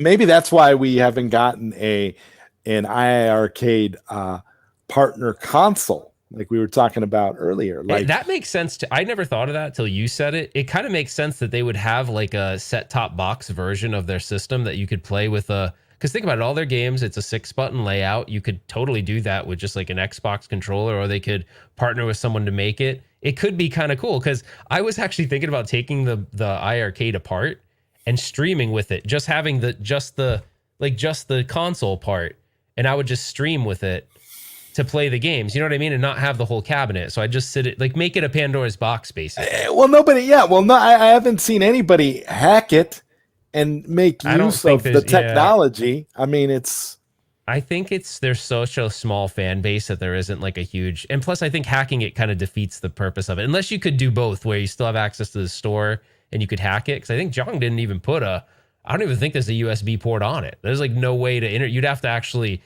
solder a connection onto it to even probably get some kind of USB. Yeah, and that would defeat the purpose. You're spending all that money, and you're going to cut it open to put a Pandora box in it. No. Yeah, it just doesn't really make a lot of sense. Capcom was extremely loose with Street Fighter rights before Arcade 1-Up came along. There are still old Games devices in stores with Street Fighter branding on the packaging. Yes. Yep. Yes. I have one of those, and then Capcom is sort of loose with it. Like there was that Capcom home arcade fight stick. I think I have it back there in the closet, but that's they worked with a different company to make that, but it wasn't a huge splash because it had great games on it, but it was expensive. It was a fight stick. Unfortunately, they had like Alien versus Predator and games we all want on other consoles. So they had that, and then recently that little Capcom retro station thing came out, which it was cool for a minute. And I absolutely loved your review of that, by the way. I mean, you were so honest about the fact that it was just an overpriced, gimmicky toy. But it was fun though. I did like it though. That's the only problem. I was like, I like it. But it was cute. It was a cute little. It was so cute. It had a curvature, like it looked like a CRT. It was actually cute. I'm like, man, why do I? But I get just like everyone else. It's same as everyone else. I get roped up. I watch all these videos. I'm like, oh my gosh, it's the latest thing. We need to have it. It's Capcom. I could play this 750,000 ways, but I must have another one. That was my problem. That was my problem with the coverage that a lot of YouTubers did on the Neo Geo MVSX from Unico. The Neo Geo MVSX was so overdone. That was such an overdone thing. People overhyped it, talked about it for eons, and then when they got it, I'm included in that. All they did was complain about the buttons and sticks, and I was just like, yeah, but you guys knew that. You talked about it before you reviewed it, and now you get it, and now you're basically discouraging people from ordering it because of this, that, and the other. But here's what's crazy. The buttons don't feel great, but they do what they're supposed to do. I can do every move that I ever wanted to do in King of Fighters on the MVSX. I'm one of those.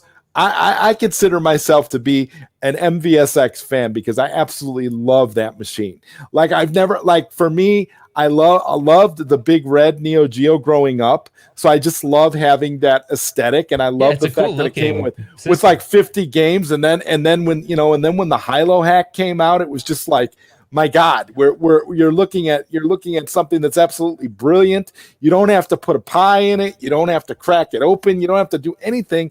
You put the USB stick and you're ready to go, and you're playing your games, and it's such a fun system. But the buttons and sticks, everybody ragged on the buttons. I want to tell you something that's funny because it's about the buttons and sticks. So I was always someone that watched Mad before I started YouTube. I used to watch Mad Little Pixel. I liked his content. And he did the review on the MVSX, and I was definitely emotionally connected to that system. He got mad at me for my comment on his MVSX video. I made a comment. He blocked me. I can't even comment now. I was super respectful. I wrote him a thing. I'm like, hey, I go, I was being honest how I felt. I go, sometimes I feel like I've been watching you for a long time. This is exactly what my comment said. I've been watching you for a long time, but I feel like sometimes you go the polar opposite of everyone else because it gives you views. I go, but these buttons, let's be honest, they're not because he called them like the crappiest buttons that ever existed. Yeah, I'm like, they're not. They're not the equivalent of some of these nicer ones, but he acted like they were completely useless. And I was like, this is just, so I shared my opinion. I was respectful when I said it, and he blocked me. So I can't comment on his YouTube channel anymore, but I was legitimately not disrespectful. I was just trying to have a conversation. Yeah. He called me a weirdo when I commented. Really? Cause I basically said, I watched you spent all these months hyping up the MVSX, and now all you're doing is complaining about the buttons and sticks, something that you knew about before you got the system. I'm like, focus on the positives, dude. What's going on here? And he's like, get out of here, you weirdo. I'm like, look, man, I'm like, this is what I'm talking about. It's like you hype up something, and then all of a sudden, out of the blue, you don't like it for some reason. And I was wondering, I'm like, my God, what? Unico didn't pay him enough? Unico didn't send him a free one? What's the problem? Because this is like, I don't think the buttons and sticks are horrible. They're not the greatest, like you said, but they're fine. You can accomplish what you need to enjoy the MVSX. I'm don't more worried about the joystick. I feel like when a joystick's bad, it can really ruin it. If the buttons work and they do what they're supposed to do, like, yes, I admit they're not the best buttons, but I just thought it was crazy that he was going on. But I do think that there's a certain shtick that he has, because I've noticed a pattern where if a whole bunch of people say something's good, I feel like he's the one that's going to go, all right, I'm going to say it's bad. And sometimes I don't know whether he really thinks it's bad or if he's doing it because because controversy brings attention, right? I don't know him. So I don't know. Maybe what I'm saying is not true, and he really legitimately thought they were the crappiest buttons on the face of the planet. I just felt like he was a little too harsh on it for something that didn't seem that big of a deal. You know what I mean? No, because we all know that 1UP has had some horrible buttons and sticks that have been way worse than the MVSX in the past. The MVSX, as far as, I mean, if you can pull off your moves and you can play your games, those sticks are serviceable unless you're going to be playing like pro and you want to be in like competition. Then maybe you need Sanwa, Hap competition sticks. Maybe you need that stuff. But for just an average gamer that just wants to enjoy the nostalgia of being able to play 50 Neo Geo games out of the box, I'm like, you're looking at a machine that comes with 50 games and all you can do is complain and say, well, these buttons and sticks, they're horrible. Well, they make a miserable experience. Retro RGB.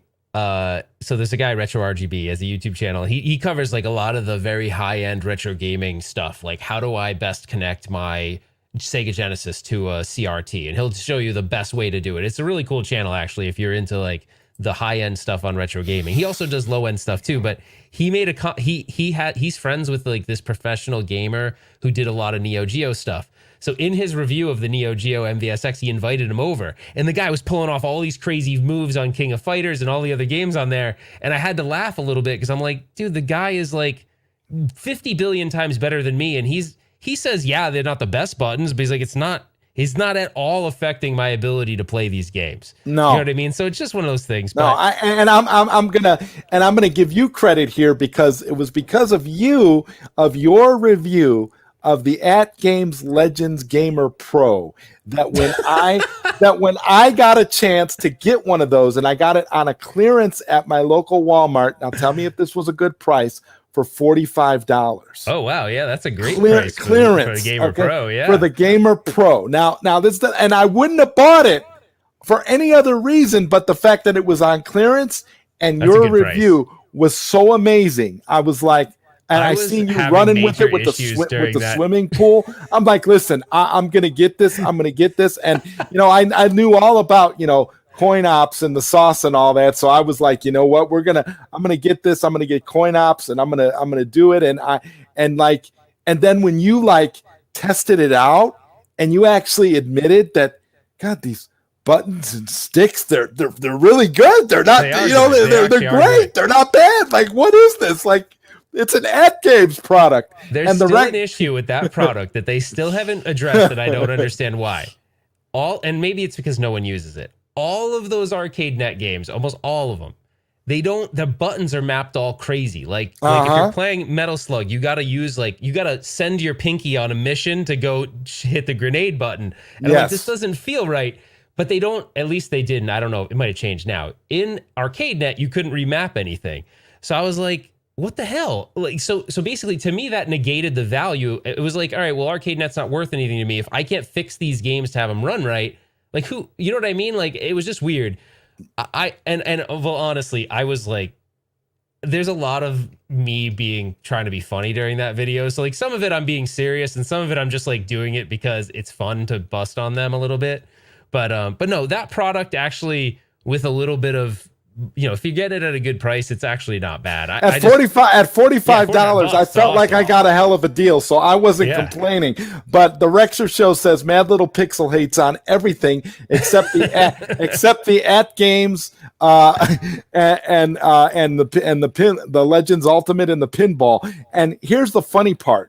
Mad Little Pixel back in the day, if you were watching him, he hated At Games. He hated the ground they walked on. He talked about them like they were trash up until the point that the At Games the Ultimate or the At Games Legends Gamer, up until that line of products started to come to fruition. And honestly, it's like I was never in the At Games camp either until I played with the Legends Gamer Pro. Now, I would never buy a Legends Ultimate. I mean, that's not something that I would bother to do because I got a 50-inch TV. I can hook up my Legends Gamer Pro to the 50-inch TV, and with coin ops, you're good to go. What more do you need? You really, I mean, if you just want to play arcade games on a big screen, you're good to go. You're fine, and those controls are way better than anything At Games has any right to produce. And I'll say that right now because all the At Games products that came out prior to that, in all honesty, were crap. Complete crap. I got to tell you a funny story about the MVSX. Did you ever see that video that guy did about me on the MVSX? No. Where he's like, it got taken down. and then he reposted a shorter version of it. The longer version of it was epic.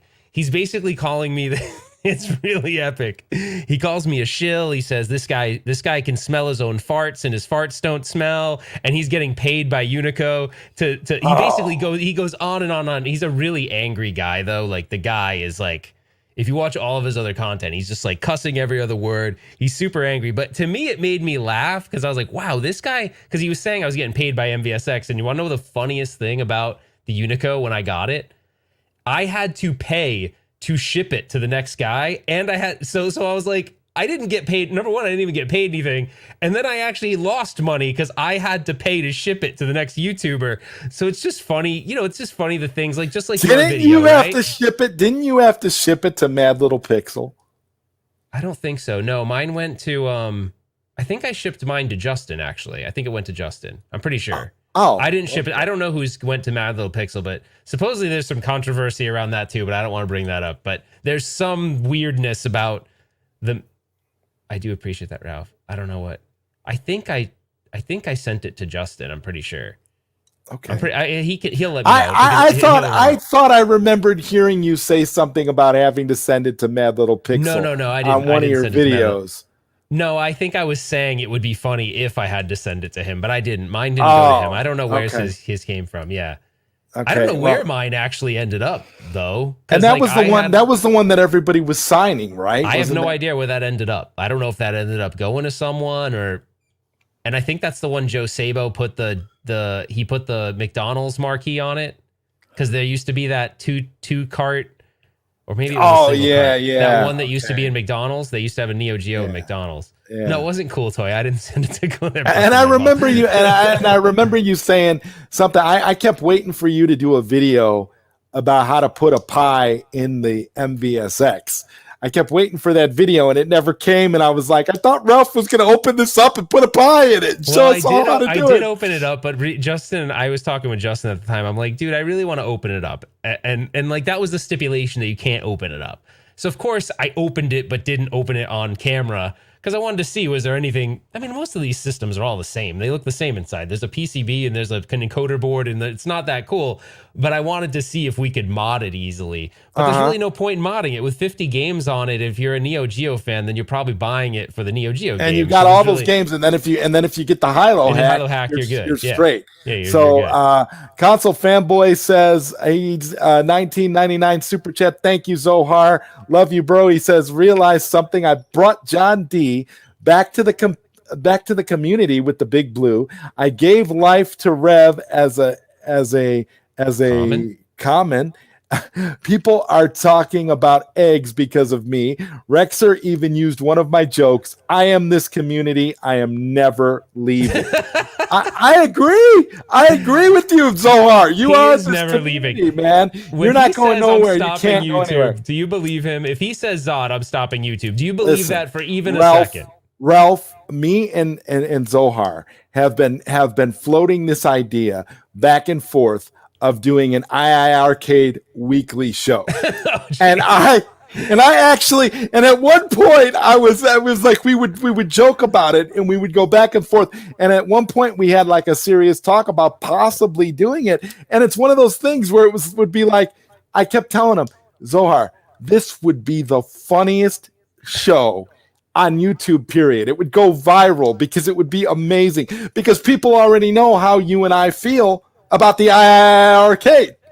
So it's one of those things where it'd be easy to report on because they do those weekly. Well, right, I think he's not doing them as much, but yeah, you could kind of like do your commentary on their show, right? Like whatever they did, you do like a reactions to that, right? And Console Fanboy says, I'm quitting tonight. No, you're not, bro. We're not gonna let you quit. You're too damn good to quit. Your production values on your videos are fantastic. I don't know how you find the time, but your videos are fantastic, bro. You should never even think of quitting. We need more people in the community like you who like to hold the mirror up every once in a while. And MVSX doesn't cut the mustard for me. I enjoy having my MVS real hardware and charging my nephew's quarters to play. That's super cool. But can honestly say I can't afford an original MVS. And I just like the nostalgia of having that big blue cabinet that I used to play in Pizza Huts near me as a kid and being able to play all those games. I've got more games on the MVSX than I know what to do with. I love it. It is one of the greatest. It is one of the greatest creations. And I've never had as much fun as I had my niece and nephew over not too long ago, and we hung out and we actually played The Simpsons on the MVSX, and it was so much fun. I mean, it was fantastic. And I'm just like, when you can get these kinds of experiences out of a cabinet like this, and you don't even have to open it up to modify it, I think you're doing pretty cool. You're doing pretty good. I mean, so I've never been able to, understand some of the hate that the MVSX gets. I've been on the MVSX train for a long time, and that's incidentally how you and I kind of got into our little thing.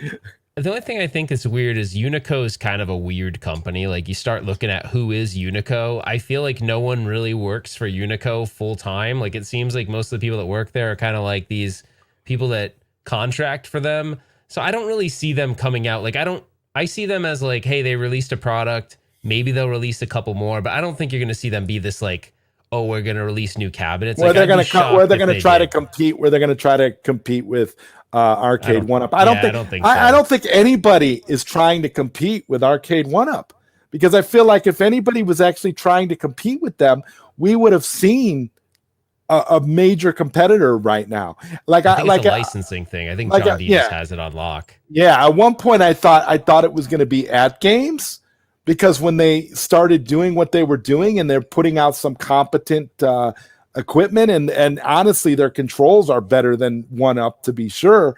So I kind of thought that maybe they were going to be that company. But the more I think about it, the more I feel like At Games is content being a multicade and selling people on the idea of, hey, you can add your own games. Hey, you can play coin ops. Hey, we're going to give you 300 crappy games, and you might like 7 out of the 300 crappy games, but guess what? You can add anything you want. And when this Core Max comes out, this super powered version of the At Games Puck, I'm sure we'll be able to play Killer Instinct as well at a fraction of the price that it's going to cost us if we want to buy the Arcade 1UP, $749, right? Yeah, I don't know much about that. I kind of stepped out of that, but I'm sure I know it's going to be more powerful. I don't know how much more powerful, but yeah, it could be. Maybe they'll be able to. I mean, I gotta go soon. I didn't realize what time we're. Oh, okay. Well, Ralph, I'm having fun though, Ralph, dude. Ralph. I'm not trying to keep you all night. I mean, we've been going for almost 2 hours now, and this is great. So I just gotta say thank you so much for being here. I know. I almost feel like we have to do another one. So we got to do a part 2, and I do this late night Q&A every Wednesday night. So man, any time that you are available and you want to come on again and we can do this again, just let me know, and we'll set up another one, because this has been a lot of fun. Yeah, it's kind of my goal. It's kind of my goal at this point to reach out to some of the bigger members in the home retro arcade community and get them to do a sit down one-on-one like I just did with you, because this has been so much fun, dude. I feel like I could talk to you for a week and not get bored. There's so much to cover, so much in common. It's great. I know we got to talk about. I want to talk a little bit more about your video stuff too at some point. That'd be kind of cool to talk about your experience with all that. Oh yeah. We could talk about the Calvin Klein commercial that I directed for a college course. I did this Calvin Klein commercial for the Obsession cologne, men's cologne. Okay. And how it was this commercial was this big fat dude who was a good friend of mine at the time. He was sitting on a couch, and on each side of him, he had a beautiful woman. He had a Latina on the left, and he had a beautiful black woman on the right. And the whole commercial was, they were like rubbing on him. This was like a 400 or 500 pound dude. They were like rubbing all over him and touching him every which way. And the tagline of the commercial was, "What attracts these women to this man. And then you had that little voice in the background, obsession from Calvin Klein.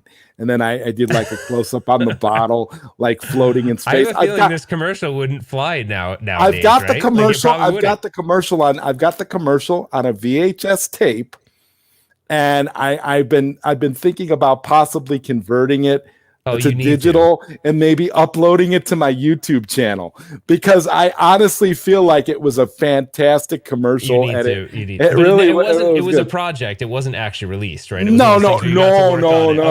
It was a project that I had to do for a grade, and it honestly was a lot of fun, and it was just. But yeah, we can talk about all that kind of stuff later. I got tons of stories I can tell you about that stuff. But yeah, guys, thank you so much, everybody, for being here. I appreciate the turnout. It's been wonderful.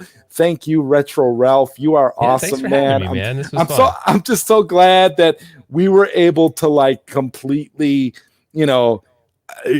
bury our hatchet a long time ago, so minor, long before this. Yeah. And I'm like, this is great. I'm like, because like one of these days, and I remember shortly after that happened, that's what I was thinking. I'm like, my God, I hope we can move past this, because I really like Ralph. We were gonna do something then, and then I can't remember. Like, I don't know. It was just life happened. Actually, I think that might have been. Would that have been before COVID? I think it was. Yeah, because I think we were gonna do something, and then maybe it's around like when all the COVID stuff happened. Because then it just didn't happen. But we were going to. I think we were gonna do the show, and I was actually gonna jump on your show that you had with John D. But I can't remember what me and my wife were doing. We were out somewhere doing something. I can't remember what it was. Oh, yeah. John D was in the chat. I remember when I did that show. John D was in the chat, and allegedly John D had his lawyer on hand in case something inappropriate was said, because he was worried about that stream. And I don't know why. And even now, John D and I are friends.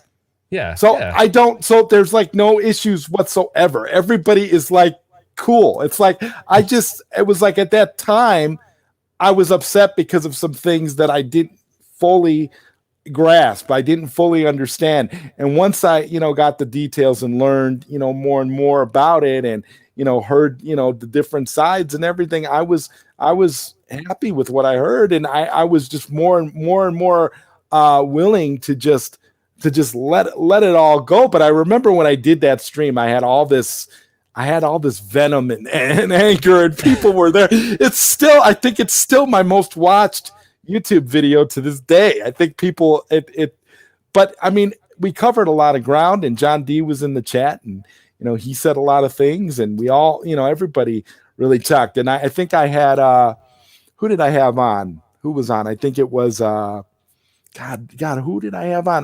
Was it one of the MVSX guys? Old Man Ruckus. Oh, yes. Okay. So why can't I think of his actual name?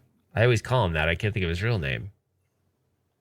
Yeah. Now you're not going to be able to remember it, because I can't remember it.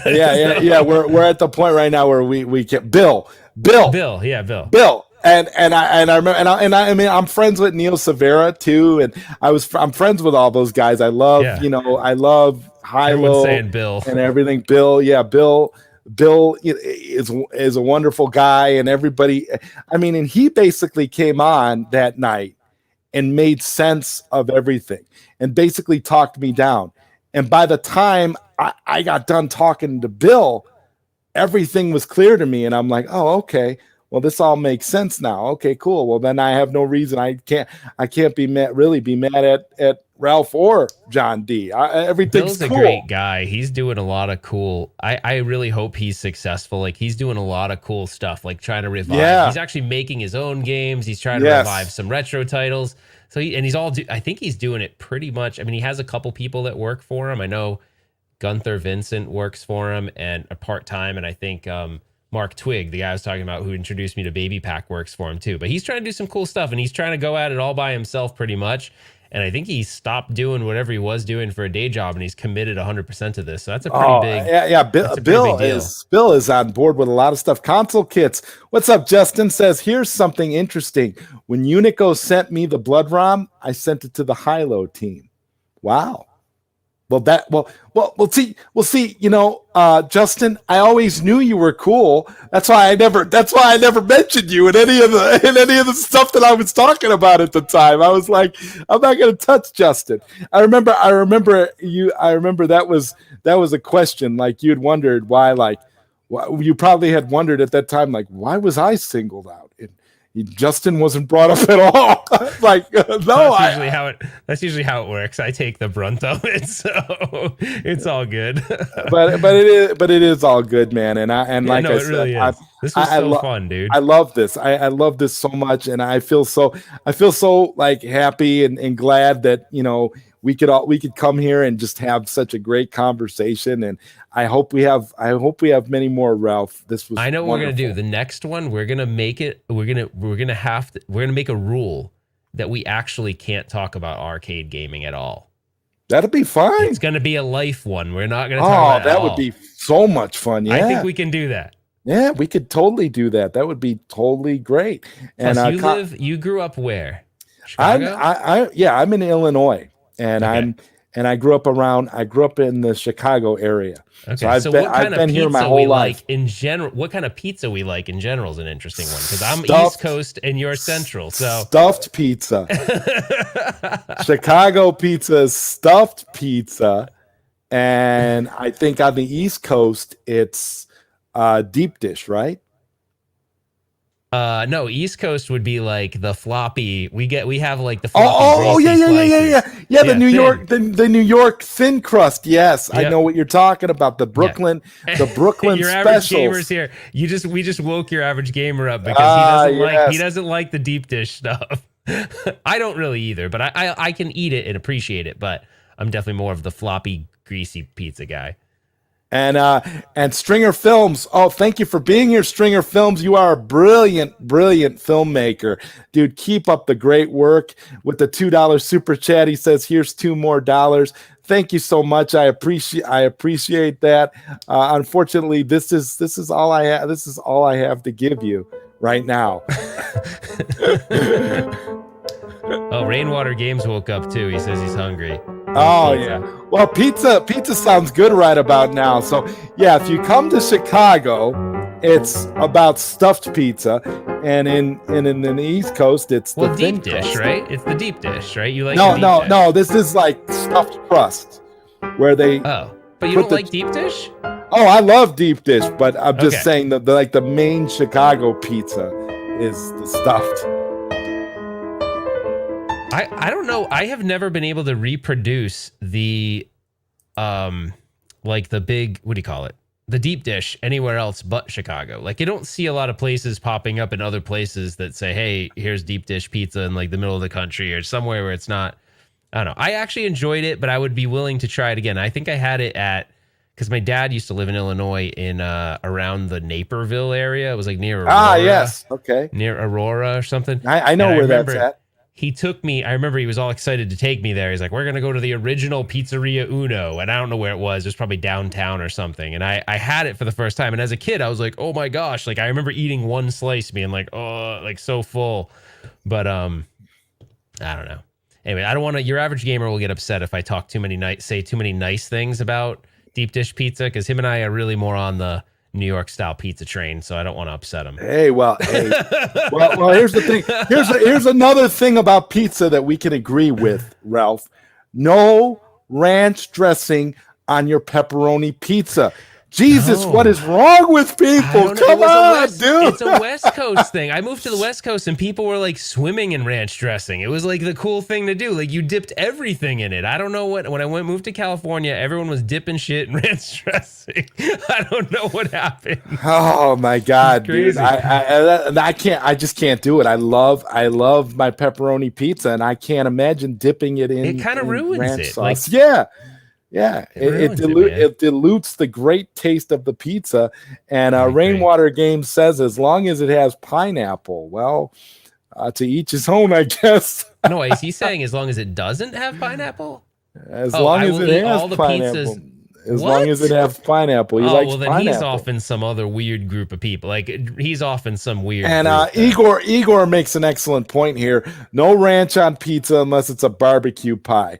Yeah, there's some that are like barbecue where they have like the barbecue chicken or you know, now have you ever had like the Mexican style pizza where they do it like a taco where they put the sour cream on it and they have like the cheese from the taco and the vegetables and all that. Now that's really amazing too. I'm really hung up on Jeff. I think he must be joking. Like I've never heard someone say that their go-to pizza is pineapple. That's fascinating to me. That's something, Jeff, maybe I'll have to get you on here for a Q&A one of these nights and we could talk about that because I really don't know where that comes from, but hey, that's to each his own, right? And Console Fanboy says, do not let him leave Zod or I'll unsubscribe. There's a great super chat by Stringer Films where he says, I dip my pepperoni pizza in more pepperoni pizza. Well, let me just say I appreciate that, Stringer Films. Thank you for the super chat. And yes, I love pepperoni pizza. In fact, after this show, I'm gonna have pepperoni pizza because I'm thinking about it right now. Wait, where are you gonna get a pepperoni pizza this late? I'm gonna heat one up. I got one in my. I actually have a Michigan style deep dish pepperoni pizza in Michigan style. What's the Michigan? What makes it a Michigan style? Is like the square deep dish. The one that's done like it's like a rectangle. I don't know about this. And it comes from Detroit, from Michigan, and it's called the Michigan style pepperoni pizza. So I'm gonna heat that up after the show. Isn't it fascinating that you can go from like one state to the other and they'll have some spin on the same thing, but you can only I know there's certain things like where I grew up in Rhode Island, there's certain foods that you literally can't get anywhere else. And one of them is this thing called the clam cake, which most people are like, what the hell is a clam cake? But it's like fried dough with the clam in the middle. They just basically put the clam in this fried dough ball and they fry it. And they're freaking awesome. You dip it in New England clam chowder. That's how you eat it. You dip these fried balls. That sounds weird. You dip these fried things in clam chowder. And if you go any other place, you can never find them. I've gone to, you could ask and they'll be like, what, sir? No, we don't have that. You're weird. You're from Rhode Island. I don't know. That is bizarre. and Stringer Film says, I have a home run in pepperoni in the freezer calling my name. Home Run In is great too. Is it good? Home Run In is like a Chicago pizza restaurant. They're really big out in Chicago, and they've got a really nice pepperoni pizza. It's not super thick, but it's thicker than say like what's popular in the East, like the real thin. But it's got a really great taste to it. And whether you buy it frozen or you get it from the authentic Home Run In pizza place, there's almost no difference. That's how good their frozen pizzas are. It's crazy. Shoot. It's crazy. Pizza now, but I'm supposed to be. And Rainwater Games says the only place that delivers up here to me doesn't have enough pineapple on it. So sometimes I crack open a can of pineapple tidbits and add it to the pizza. He has to be trolling. There's no way he's being serious. I know somebody who does that with jalapenos, though. Won't order the jalapenos on her pizza, but she'll crack open a jar of jalapenos and put them on her pizza, no matter what kind of pizza it is. So there are people that are like that. See, I like jalapenos, but jalapenos are also pretty strong and powerful themselves. I feel like I feel like you're on the same page with me here. I love the taste of pizza so much that I don't want other stuff to like taint my pizza. I want it to be, you know what I mean? I don't know. I would eat a jalapeno pizza if someone gave it to me because I would eat all pizza, but I wouldn't want that. It just overpowers it. And Console Kid says that he thinks Jeff is not joking. No, Jeff seems like he's legit on this. And then Console Fanboy says Jeff puts eggs on his pizza, which is kind of just well that actually egg joke just keeps going around.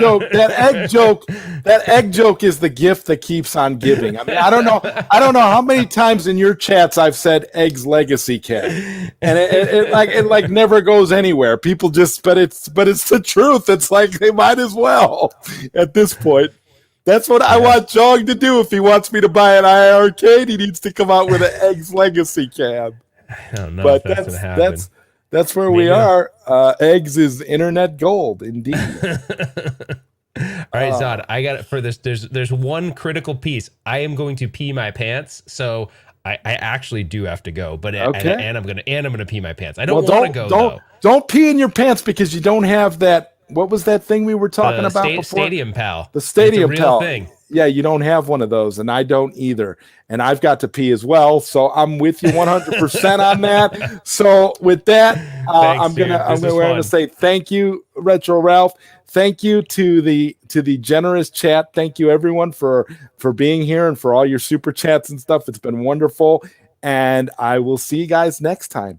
Thank you so much. All right. Good night. Thanks, good night, buddy. everybody. Appreciate it. Take care. Take care.